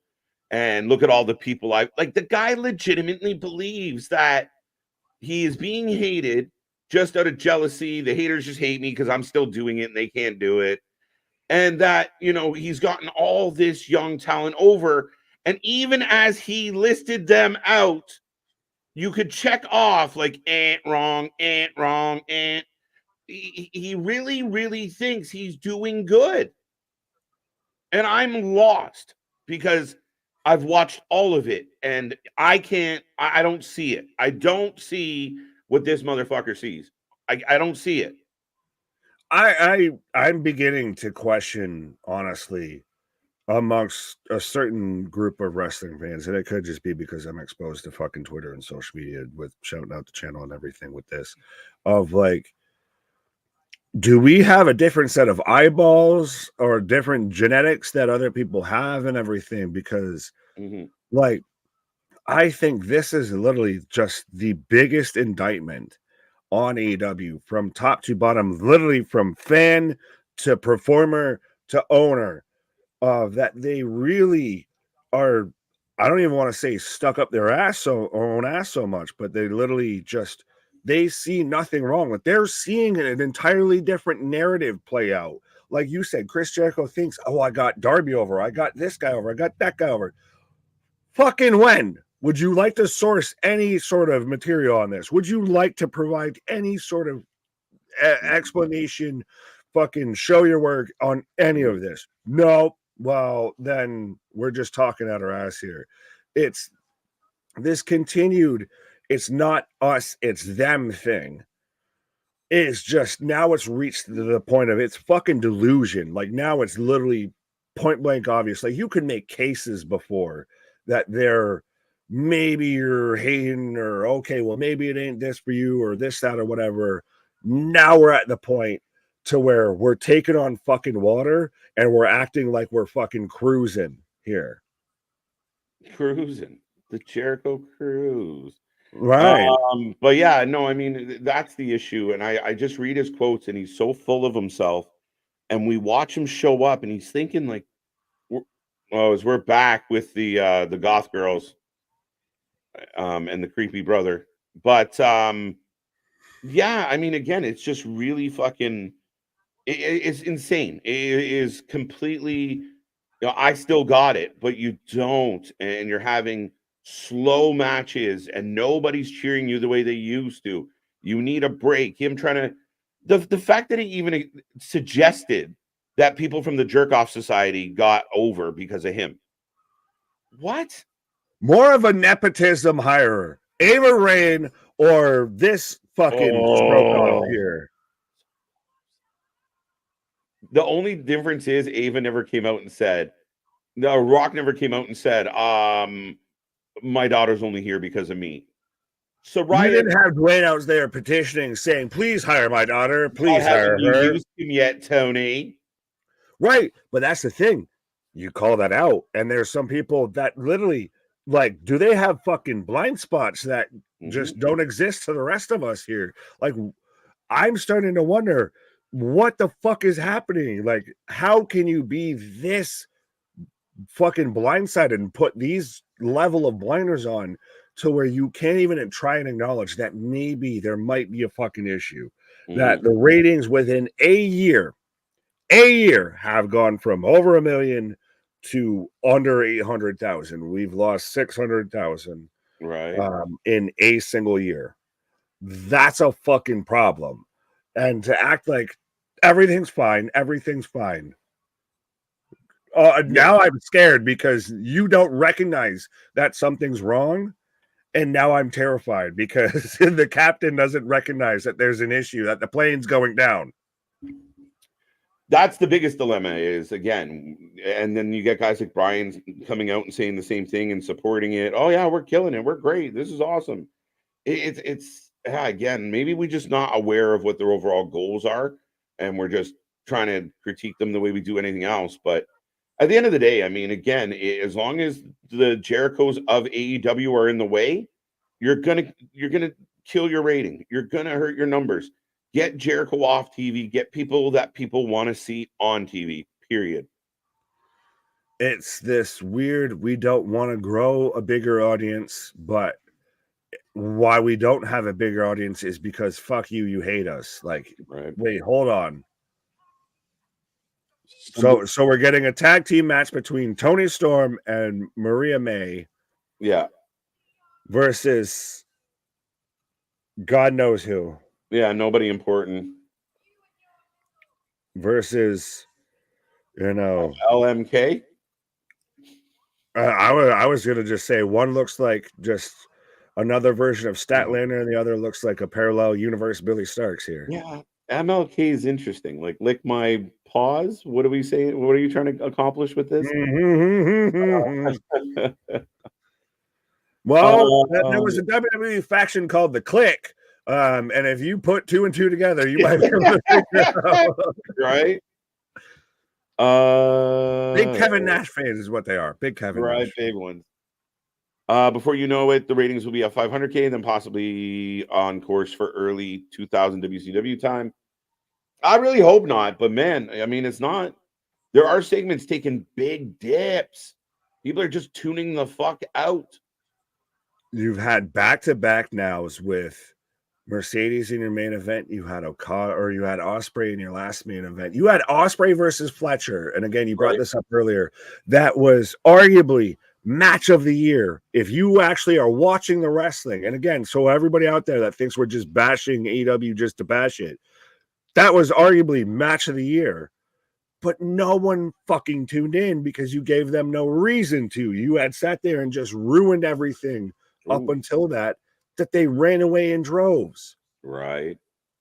As big sidewalk slam, spinning sidewalk slam by Mariah. I like how everyone with the Boss Tom and everything from last week was like, well, Ray Traylor, the ghost of Big Boss Man's gonna show up.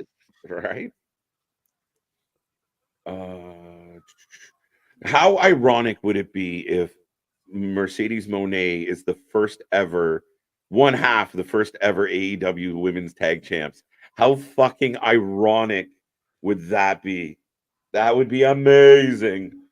I'm all for that. Just the feather in the cap of I did it for the money. Kayla Sparks from ICW, a little mean Kathleen. There you go. I like it. Yeah. LMK, little mean Kathleen. Not what I was thinking at all. Hey, it worked. We made a joke out of it, so you can have that. Hey, if that shows up on a T-shirt there, like Hank and Tank here, we want at least some bit of royalties here. Sean, you know how to reach us. What's up, Scotty? How you doing? AEW ain't even wrestling. Jesse. I mean, I don't want to go that far. There was a time I was a really big AEW fan, and part of the reason why I got back into wrestling was AEW and Tony Khan and what they were doing. I just feel like they lost, they fucking got lost in the woods without a compass like Blair Witch. They can't figure out where the fuck to go. Like I've said this before, and AEW fans, AEW tribalists, I can say words, all your Hodors and everything out there, just acknowledge that you're on par with a GCW or Wrestling Revolver. If you're tuning in for the great matches, that's what it is. There's no stories to be had. There's no anything to invest past the certain matches you want to watch or whatever. They're a super indie. They've tried to constantly run away from that, and that's truly what they are. And they're digging deeper into it. Here comes Deonna Purrazzo. So as Tony and Maria May pick up the win here. Oh, who's coming out? Thunder Rosa. Let's fucking go. Deonna Purrazzo and Thunder Rosa to take on Toni Storm and Mariah May. Now, for everybody that wants a women's roster revolution there. The revolution will be televised, and this is the only way it can go global. This is how you fucking do it. Again, this is at least better. I mean, I would have rather seen Thunder Rosa and Deonna involved with Sasha Banks than Riho, but I was going to say, notice there's no Mercedes involved in here. No. And these are your best women. That's your actual best women, not your highest paid woman. Right.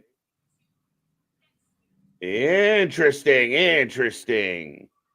What's the main event tonight? Wardlow versus Danhausen? That might be true. So don't say that out loud. It could happen. Fuck, Luther's still employed just because he knows Chris Jericho and he looks like Daddy Warbucks next to Tony Storm. Right. I think Cody Rhodes was the glue that held the ship together. Yeah, I think he was a big proponent of it. It seems to be, at least maybe creatively in the back. Maybe he had better access to Tony's ear. Why they possibly started the rumors they did with Dave Meltzer to get him out. I will say, to me, CM Punk was the straw that broke the camel's back. I think once he was gone, there was no barrier between the bullshit and Tony Khan anymore.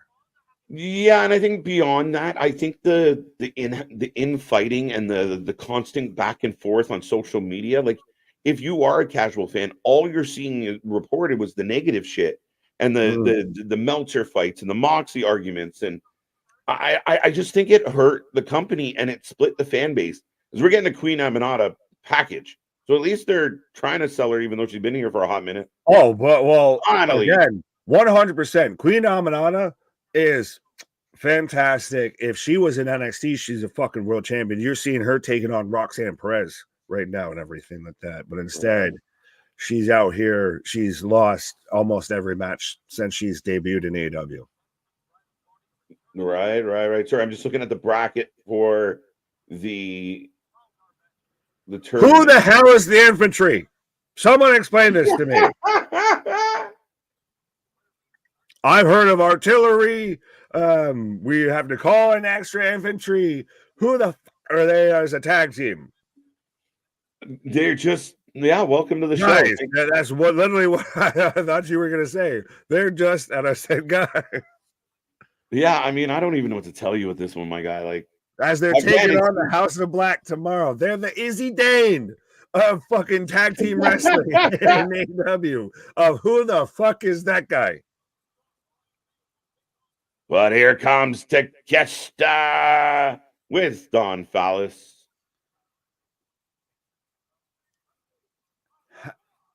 Is Takeshita starting to almost... It's either he's a blossoming star or he's a fumble. With you've had him, again, all their match of the year candidates so far. AEW, again, as much as we want to seem like we're hating it and everything, has had the two match of the year candidates between Ospreay and Takeshita, and now you got to take on Commander. Yay! You won the fucking jackpot. You get to face El Lucha. Who gives a fucko? Yeah, I know a lot of fans like to talk about burying talent and how wins and losses do kind of matter perception-wise. By the way, the ratings are gone again. Just they last. Yeah, the ranking system they're gone. MIA. Right. Sorry. Again, it's stupid, and he got called out for it. And again, when things happen that quick, it shows you that the guy making the decisions doesn't believe in himself. Because if he was stubborn enough and really wanted it to work, he would try and make it work for 6 months. It shows you there was no long-term plan. There was no thought. There was no follow-through. Sorry. People are saying mean things. So gone. Right. But sorry, you were talking about burying talent. Yeah, I mean, what hurts the talent a lot of times is just being very in the middle with no up or down, with no real purpose. So, I mean, I don't know. People are going to, I can hear people now, Commander Takeshita killed. But it just doesn't help Takeshita climb the ladder. These are the same people I feel that buy like repeat tickets to like Cirque du Soleil. Like, oh, they're going to do the flip again. Yeah, they did the flip again. Like, Mm-hmm. no, tell me something fucking different. Like, I've seen this man walk across every rope on every ring in every fucking state, All of country, or continent. I feel at this right, point, just fucking do something else. right? Like Commanders have fought everybody, but again, there hasn't been any much unique to it. I mean, I'd be super happy if Takeshita pretty much dominates this match. Commander has maybe 1-2 flare-ups that Takeshita swats down and gets a relatively easy win. It should be a squash, and I do like this though. Instantly, Takeshita literally just walks him down of "I'm that much bigger than you," and instantly just drags him through a headlock. Commander looks like he's either Excalibur's cousin or at least little brother or something. No, right? It could be. But shout out Listen, Jesse saying wrestling for life 100% is the shiznit. right? Thank you, thank you, thank you. I listen. Commander has talent.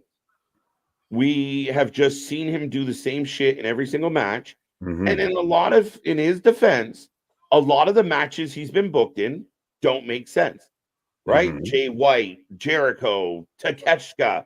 Like, these aren't matches that we rarely should see him show off all the skill he has, right? Book him with guys that he can fly with.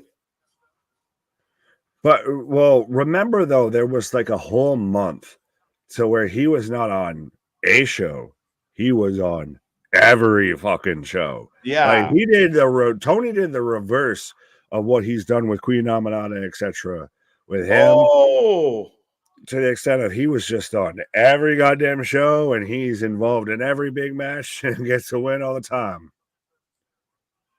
that's yeah. I mean, when we saw it, Oh, that again, boot right there. God damn.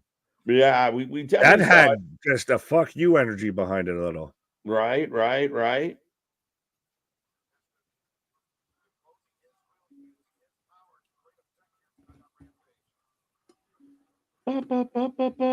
This is why I'm done with AEW. I keep hearing about the same shit over and over. And again, Rampage has the right to be kind of meh. Like, there's not a whole lot of it's your Friday night show. It's like Thunder. But again, people trying to convince me that I'm missing something with it. But at the end of the day, I think if this was Takeshita versus somebody that kind of mattered, a middle card guy that's semi-important, that would help Takeshita's career. That's the thing is as he just tossed that man, like that's the thing is right now you're watching Takeshita just toying with people that if you're looking at this booking wise, as far as you want to build your roster, you want to fucking develop your show, he has no business here. And granted, that's the unfortunate thing of most of Rampage. None of the matches feel like anyone has any business fucking being here, but they are. It's the purgatory of pro wrestling is Rampage. I mean, dude, just make it Ring of Honor Rampage and stack it with all your young and up and coming talent. I don't understand what the issue is. Why can't you imagine a Max Caster, Daniel Garcia, Nick Wayne, etc., and that's your Ring of Honor roster and everything. You air it every Friday night that's your, Friday Night Delight right after SmackDown and everything versus on Thursday on Honor Club, which I feel like, can we say Honor Club's a bit of a flop? Yeah, I know it was silly. They didn't do it right. And especially when you don't, I can't remember. Do they have the video catalog? Yes, which so that would be your only reason for that. I was willing not anything current. Yeah, I was willing to pay for the membership and watch a bunch of the library, but the weekly show again, they're not selling us on it. They're not telling us about it. They're not, again, we just see people in and out, it doesn't make sense to me. Right. I'll be right back. No, you're good. Speaking of in and out, as KJ's taking a pause for the cause, and Propunzo, let down your comment of my 17-year-old kid just asked me, what is the point of this show? Well, hopefully they weren't talking about our show, but as far as Rampage, like I said, it's the purgatory of pro wrestling when it comes to AEW. These are matches to have matches and things that might or might not progress a story. They are the whose line is it anyway of fucking AEW. Welcome to where the matches are made up and the results don't matter. That's what I feel with this. Matthew saying Wrestling for Life is the #1 wrestling stream. Absolutely. Be a friend. Tell a friend. Like, share, and subscribe. Again, often imitated, never replicated, never duplicated, even with guys that do all of this and everything like that. But absolutely, we are here covering anything and everything when it comes to pro wrestling, whether it be Monday Night Raw, Tuesday nights NXT, Wednesday night Dynamite, Thursday night Impact, Friday night Smackdown and Rampage, Saturday Collision, and tonight, this coming Saturday, tomorrow we'll be here also for Wrestling Revolver. I'm blanking on the name of the show, but 100% nobody's out there covering not only every show weekly live, but also covering the independent shows. We've been here for GCW, XPW, Wrestling Revolver, House of Glory. 100% we do this on a different level. So 100%, if you haven't done so, hit that like button, hit that subscribe button, be a friend, tell a friend, as we just passed 4K subscribers on the channel and just passed over 1 million views already. And we're still just barely into 2 years old here. Literally zero break from Jericho. Yeah, that's the problem. It's with Chris Jericho, it's how can I miss you if you never go away? And the cruise does not count as going away. Which I'm honestly, if I'm going to say this just to play a halfway devil's advocate, why don't we air a Dynamite from the cruise or anything? Remember when WCW, all of that, because we call it, hey, Commander again with walking the ropes. But remember when you had Hog Wild and everything, you could have those really cool visuals and you have it in this unique event of what was it? Bash at the Beach, to where you had Kevin Nash sitting there doing a cannonball into the pool while the ring's floating in the middle of the water here. You sit there and you've got the Jericho Cruise. Use that for an episode or so of, even not a fucking Dynamite, at least a Rampage or something like that. Like, fucking Christ almighty, we're out here questioning, why does this show exist? Give us a reason for it.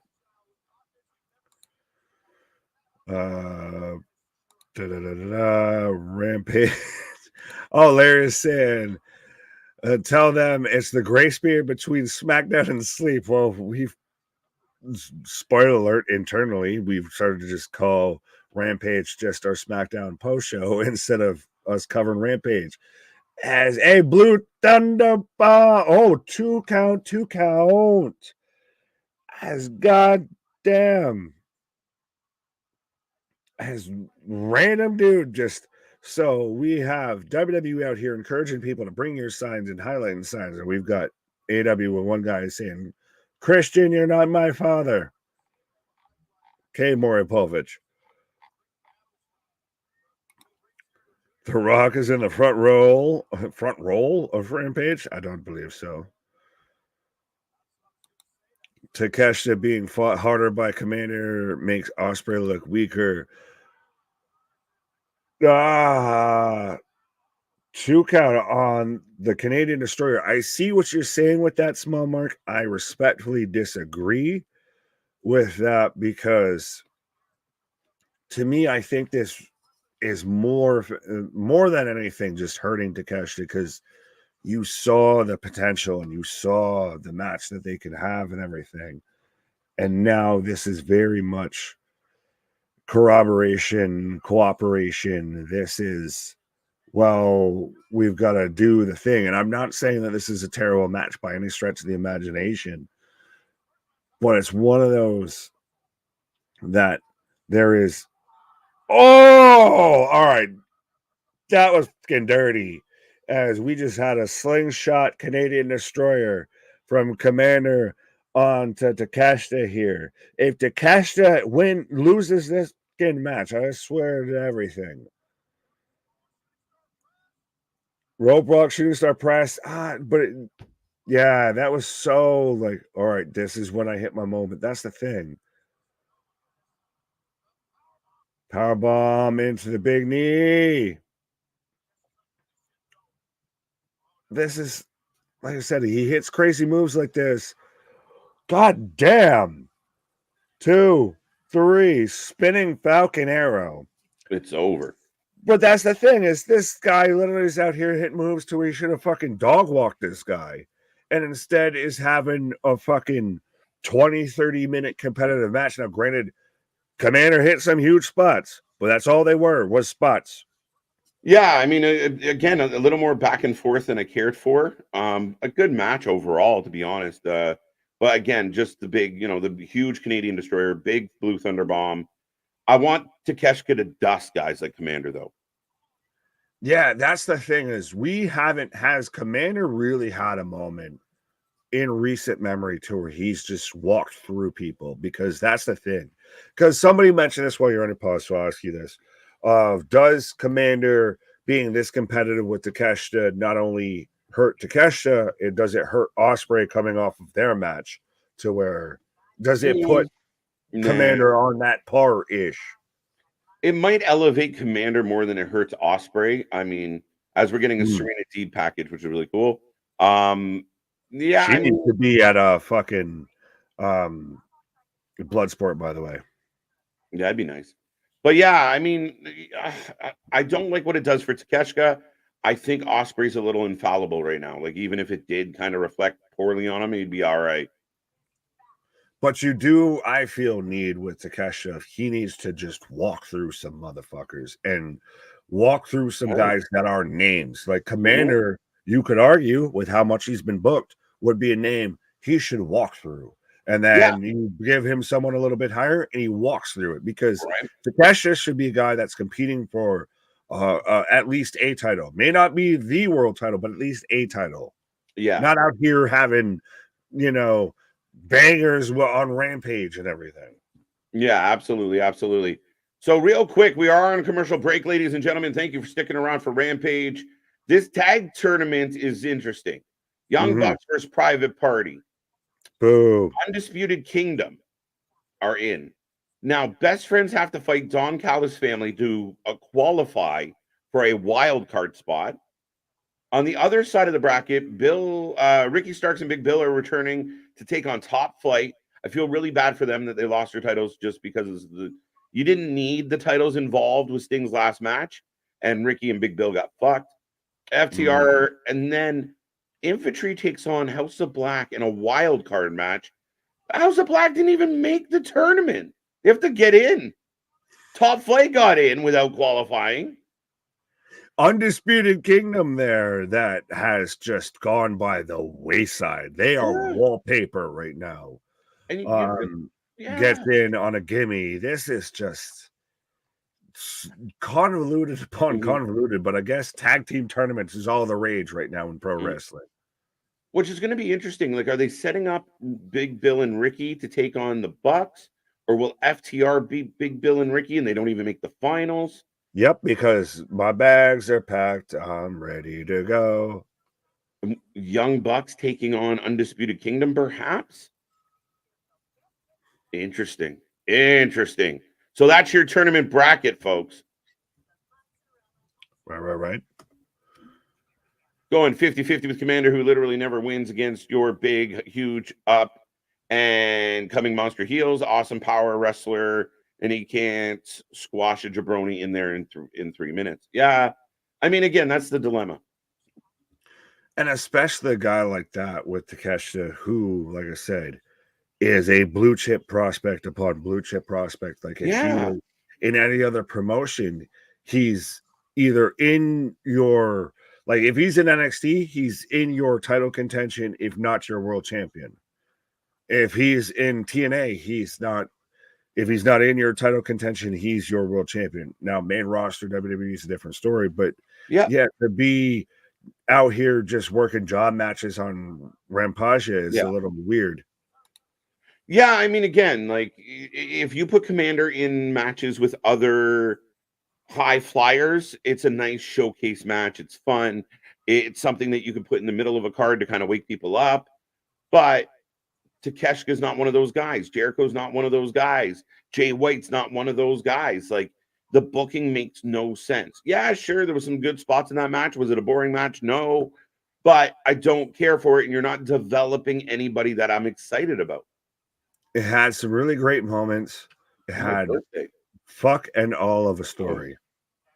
We are going to be live on my birthday for Death Before Dishonor. Well, I'm going to go pick Dishonor before I reach death here. There you go. There you go. Nick taking a pause for the cause, folks. We got about 15 minutes left before we make last call here on the show tonight. Thank you for all of you who've been here all night long. Even if you just popped in to say hello, thank you for joining us. We are back tomorrow for AEW Collision and Wrestling Revolver, Ready or Not. It's going to be a fun show. We've already talked about the Slammy going up against the... Was it a Grammy? No, it's not a Grammy. Emmy versus Slammy. So that will be interesting. Stack card with Revolver tomorrow night. It's going to be a fun one, as I have the Undisputed Kingdom minus Adam Cole and Wardlow coming out to the ring. It's weird. Like, why would Wardlow not be with them? What is your prediction for Copeland versus Christian? I Quit match Wednesday on Dynamite. KJ and Nick. Should be a really good match. Should be fun. I hope these two bang it out. I hope there's not too much bullshit. I still wonder, I don't know if we get a Beth Phoenix appearance. That'd blow my mind. But my prediction is Copeland is going to win the TNT title, or else the rivalry between them is very interesting if Copeland doesn't win this one.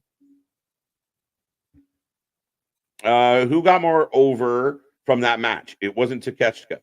Yeah, and again, I think the part, like I think we talked about this when Commander took on Jay White, and Commander did all the work, did all the moves, and then ate a finish and lost.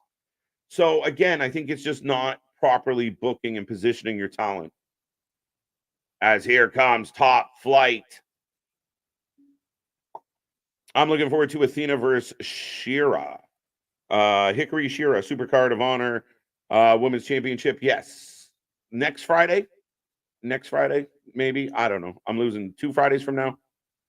KJ, 10 months ago, we had the Four Pillars match, and now none of the Four Pillars are active on the roster. Take that in.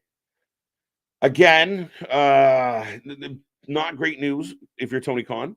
I don't think I get what he was trying to do. I didn't love the idea of the Four Pillars, especially when you got guys like Ricky Starks going, wait a minute, what is this pillar bullshit? But now look at it. Darby's out. Very interesting. They were talking about him climbing Everest. We all know he's climbing Everest, but you broke his foot. But we're going to see him climb Everest, right? Unless the story is he couldn't climb Everest. Is a very interesting choice. Just me being picky. But yeah, I mean, who knows what's going to happen? I think Jungle Boy's taking the right route back to AEW. I think he's making the right choice in that regard, that he can, kind of build up a reputation and some distance between him and what happened with Punk, but not around MJF. We don't know. People said up to 9 months. Some people think he's coming back at, some people hoped he was back at Revolution. We don't know when he's coming back. We really don't. So we'll be very curious to see how that plays out. But at the end of the day, that's the risk. Guevara is not a pillar of your company. Like, if your future of AEW 5 years from now, your main event scene is Guevara, MJF, Darby, and Jungle Boy, your company's probably not going as well as it should. Why haven't they even attempted to hint at the unification match between AEW and Ring of Honor is what I want to know. That'd be the first thing I would do, calling the shots. Yeah, I don't think they're going to do it. And that's the thing. That's why they haven't said anything, Big Dog, is as much as I think it's a great idea, I just don't think they're going to do it. And they should do it, especially with the trios belts. Like, I would argue, like, do we even need the Ring of Honor tag champs in the tag team tournament? Probably not. But the Ring of Honor tag team champs are consistently featured on Dynamite. So that's where you got to make. I really wish there was a definitive line. And people are going to go, well, NXT does it. They do it differently, right? They drip talent in and they bring them down and they elevate the younger talent. And if there's a reason to go up to the main roster, it's done in very small doses. And it's done with purpose. Wow, Dante kicking Bennett off the apron. there are rules to climb Everest. You need a guide. You need a foot. You need 2 feet. Maybe, I think. Triple dog dare you. Let's hope it's all a work. About to climb Everest. Yeah, it's definitely a work, money. Like, he didn't really, like, I mean, they wrote him off, and I understand why they wrote him off. It was just interesting how it all played out. But yes, write him off, let him go. We're good. Yeah, I don't expect to see Darby for a while. What match are you looking forward to most? Athena versus Shira or Mark Briscoe versus Eddie? Kind of leaning more towards Briscoe and Eddie. I like those two guys a lot. No offense to the ladies, but yeah.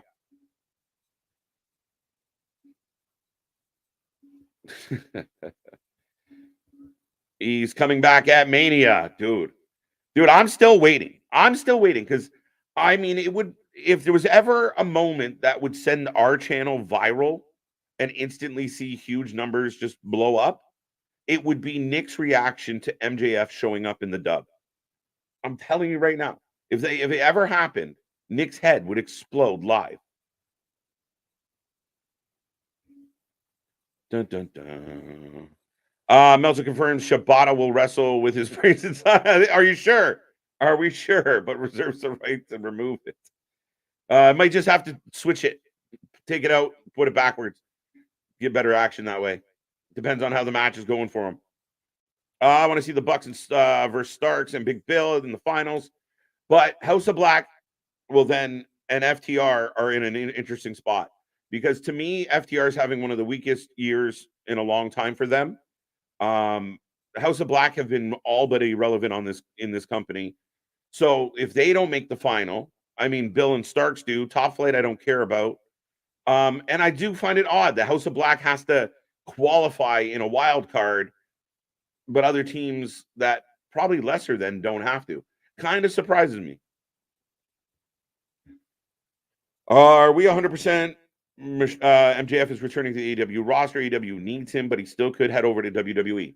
If you believe the rumors that MJF has not re-signed with AEW, which I do not, I'd be mind blown if he has not. If Tony Khan let him go to free agency, what a risk that is. And if they lose MJF, I mean, I felt it January, February, now we're into March. Without MJF, the show missing something. It's missing a little bit of edge, a little bit of its heart is kind of not there right now. And you made so much about your roster and about your shows around MJF. Everybody wanted to get their hands on him. It's been a whole. If they lose him, is Darby climbing Everest to pull off the biggest coffin drop? I like Chris Angel. Think about this, though. He's going to get paid good money to climb that mountain by Tony Khan.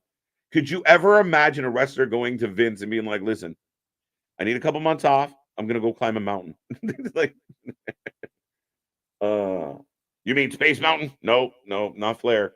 Everest is a journey. Yeah, I'd say.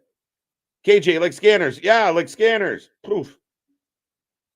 You don't want to climb Everest with even his chest or lung injury. Clotting could be a serious issue. I'm sure he needs a physical first. Yeah, I would imagine you would take all the precautions possible. And again, if you have open wounds and such, I wouldn't recommend starting until you're nice and healed up and ready to go. So I don't know, though. It's Darby, right? He could be trying to climb Mount Everest on a big wheel for all I know. Like, it's Darby. We have no idea. Are you excited for Shibata versus Danielson, KJ, Nick? Not really, Damien. I know Nick's not here, but I like both guys. I like the sound of the match. But Shibata has not been featured on your AEW show very much. It's another guy coming up. I believe he's still the Ring of Honor champion, or the Ring of Honor pure champion, or TV champion, or one of the fucking belts. I don't know. But it should be a good match, but I think it's going to be a lot of chops, a lot of kicks, a lot of forearms, and I feel like we see a lot of it. And to be perfectly honest with you, my hesitation with this match is I just want to see Brian Danielson in something more relevant. Like, okay, him and Shibata have a good match tomorrow.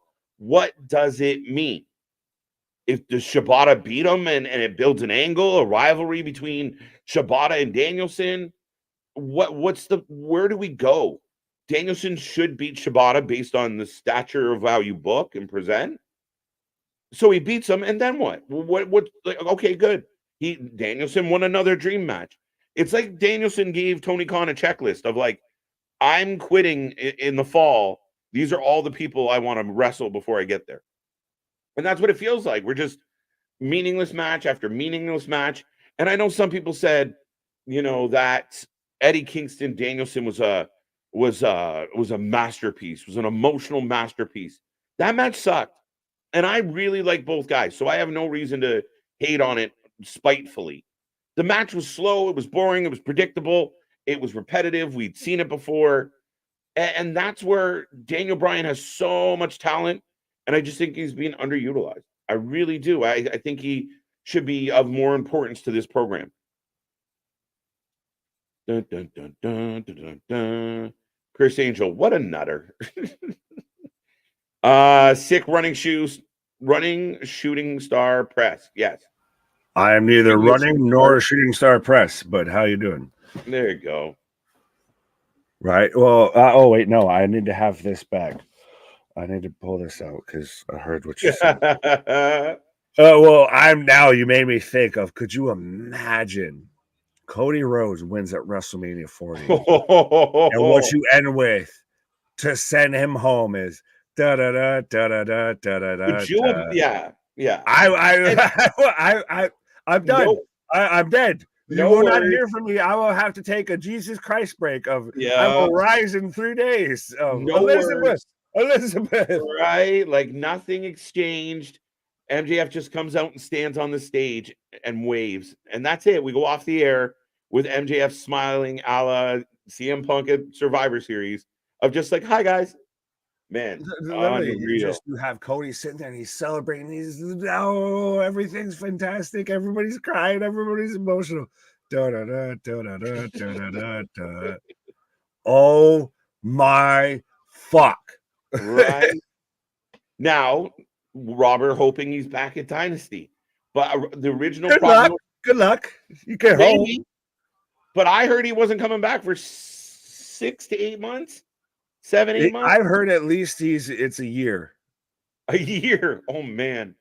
That's unfortunate. That's what I heard was the hopium was a year with everything. And especially though, think about it. It was the man's birthday today. You want to know who didn't say a happy birthday to MJF? One AEW or one Tony Khan? Really? Not one tweet? Not one, not nothing, not no way, no how. Because I even saw accounts that I follow that are diehard MJF accounts and everything. Shout out MJF Scarf that I was sitting there. Well, because AEW won't say happy birthday to MJF. I'll say it. Wow. I had no idea. As this match continues, by the way, the tag match. By the way, happy birthday, Max. But yeah, 100% of, oh my God, if you let this man go to free agency, boy, howdy, you thought it was embarrassing to end a show with poor viewers and then somehow end up with less viewers. Well, if you let him get to free agency, best case scenario is you are getting him to return to your company, but you're paying a shit ton of money to make that happen. And you don't think MJF looking around going, well, how much did Ospreay get? How much did she get? How much are you paying Jared Blow? Like 100%. And we haven't had this whole they get paid based on what somebody else gets brought in. MJF has that for fucking sure. But yeah, everybody wants to say WrestleMania isn't a draw to wrestlers or whatever. Mm-hmm. I could see MJF being a guy of, I'll take a little less to sit there and have that moment of, so you're telling me WrestleMania 40 in whatever town you put it in, it could be fucking podunk bumfuck, who gives a fuck? Right. You have Cody Rhodes versus MJF, and you also have Roman Reigns versus The Rock on the card. There you go. Fucking strap in, my guy. Undisputed King to pick up the win, and yeah, it would be amazing. And I mean, again, I very as much as the fantasy booking sounds fun, I really, really don't think it's happening. But my God. And I mean, I'm gonna just keep saying it till it happens. Just I'm gonna speak it into existence. Right. But that's the guy that I would actually pay the money. Like, if I was Triple H sitting there looking at what the situation is, you pay MJF a little extra than you would just because it is such a fucking kick in the gonads to the other guy. That's a nail in the coffin. That's what that is. That's a nail in the coffin. Right. As Rampage mercifully comes to an end. It wasn't a bad Rampage, actually. Well, I was going to say, fitting that we were talking about MJF and everything as the Undisputed Kingdom picks up the win. And again, is anyone excited for anything going on with them? Wardlow just lost to Joe. We have Swerve out here pointing out how Adam Cole is just a manager at this point. Like, there is no momentum with that. Christ, you look at the Bang Bang Sister game that just broke up, that no one mentioned anything. No one mentioned anything with the Undisputed Kingdom and all of that. That's now just become a them feud versus they united because they got their ass beat. Yeah, I mean, again, and Wardlow not with them tonight, which again, I think you'd want to keep that presence of some type of explanation. You want to present them together. You want him to be a part of it. Like, he's off on this solo mission, but he joined a faction. I don't quite get that booking, but and again, so that was two teams that are in the tournament, and one of them on different sides of the tournament that just like, so Top Flight gets a spot in the tournament. House of Black has to qualify, yet Undisputed Kingdom, who's already in the tournament, just beat Top Flight, who's on the other side of the like. It makes no sense. It just makes no sense. Trying to rationalize Rampage is, an ill-gotten gains. I'll watch SS2 just for Harley Quinn. There you go. 3 out of 10 for Rampage. Survivor Series would work. Roman would have to break Hogan's record. But still, I mean, I still think it's a possibility that Roman beats this record. I haven't given up complete on it yet. Oh yeah, no, 100%. I feel Roman wins. Scott says 0. 10 out of 10. I heard a fish who went squish, and it reminded me of Trish, and so I thought, really. Oh, how I wish I didn't squish that fish. As long as it didn't sound like KD while you're watching us. Rampage minus 0 out of 10. 7 I saw that, but I'm just now wondering, would it be the most extra insult to injury of even Dwayne brings out of he's head of the board, everything like that. I can use all of this, power that I have, everything. And so he brings out, Cody's good friend who wants to talk to him. I'm just trying to find a reason. Win, lose, or draw. MJF shows up. Right. Rampage, decent, 6 out of 10. I'll agree with that. I thought it was decent. The matches might not have made a lot of reason, but the matches were good. It went fast. It was a good hour. I mean, it wasn't a boring 60 minutes. That's good. We talked about other things that were more entertaining and prevalent, so there we go. Fair enough. 9 out of 10 for SmackDown. Yeah, SmackDown killed. I gave it an 8. Money, are you? Yeah, there you go. 5.5 out of 10. Fair enough. But yeah, that's Rampage. That's SmackDown. We're going to throw last call. Things to be getting a little bit quiet. So, ladies and gentlemen, I will remind everybody we are back here tomorrow. What does that say? I think the elimination tag match on Wrestling Revolver is War Game style. Well, we will be here live tomorrow. Wrestling Revolver, Ready or Not, as well as AEW Collision. Packed Saturday night. The Saturday night streams are always fun. Make sure you tell all your friends. Let's pack this place. And click like, subscribe, check out our social media, and don't miss a moment. Thank you for being ready or not. Here I come. Good night. But yes, our shit is real. Our shit is raw. Our shit is authentic. When you talk about the wrestling, but to put that for life with it. That's it. Thank you for being here, folks. See you on the flip side. Come back tomorrow. Good night.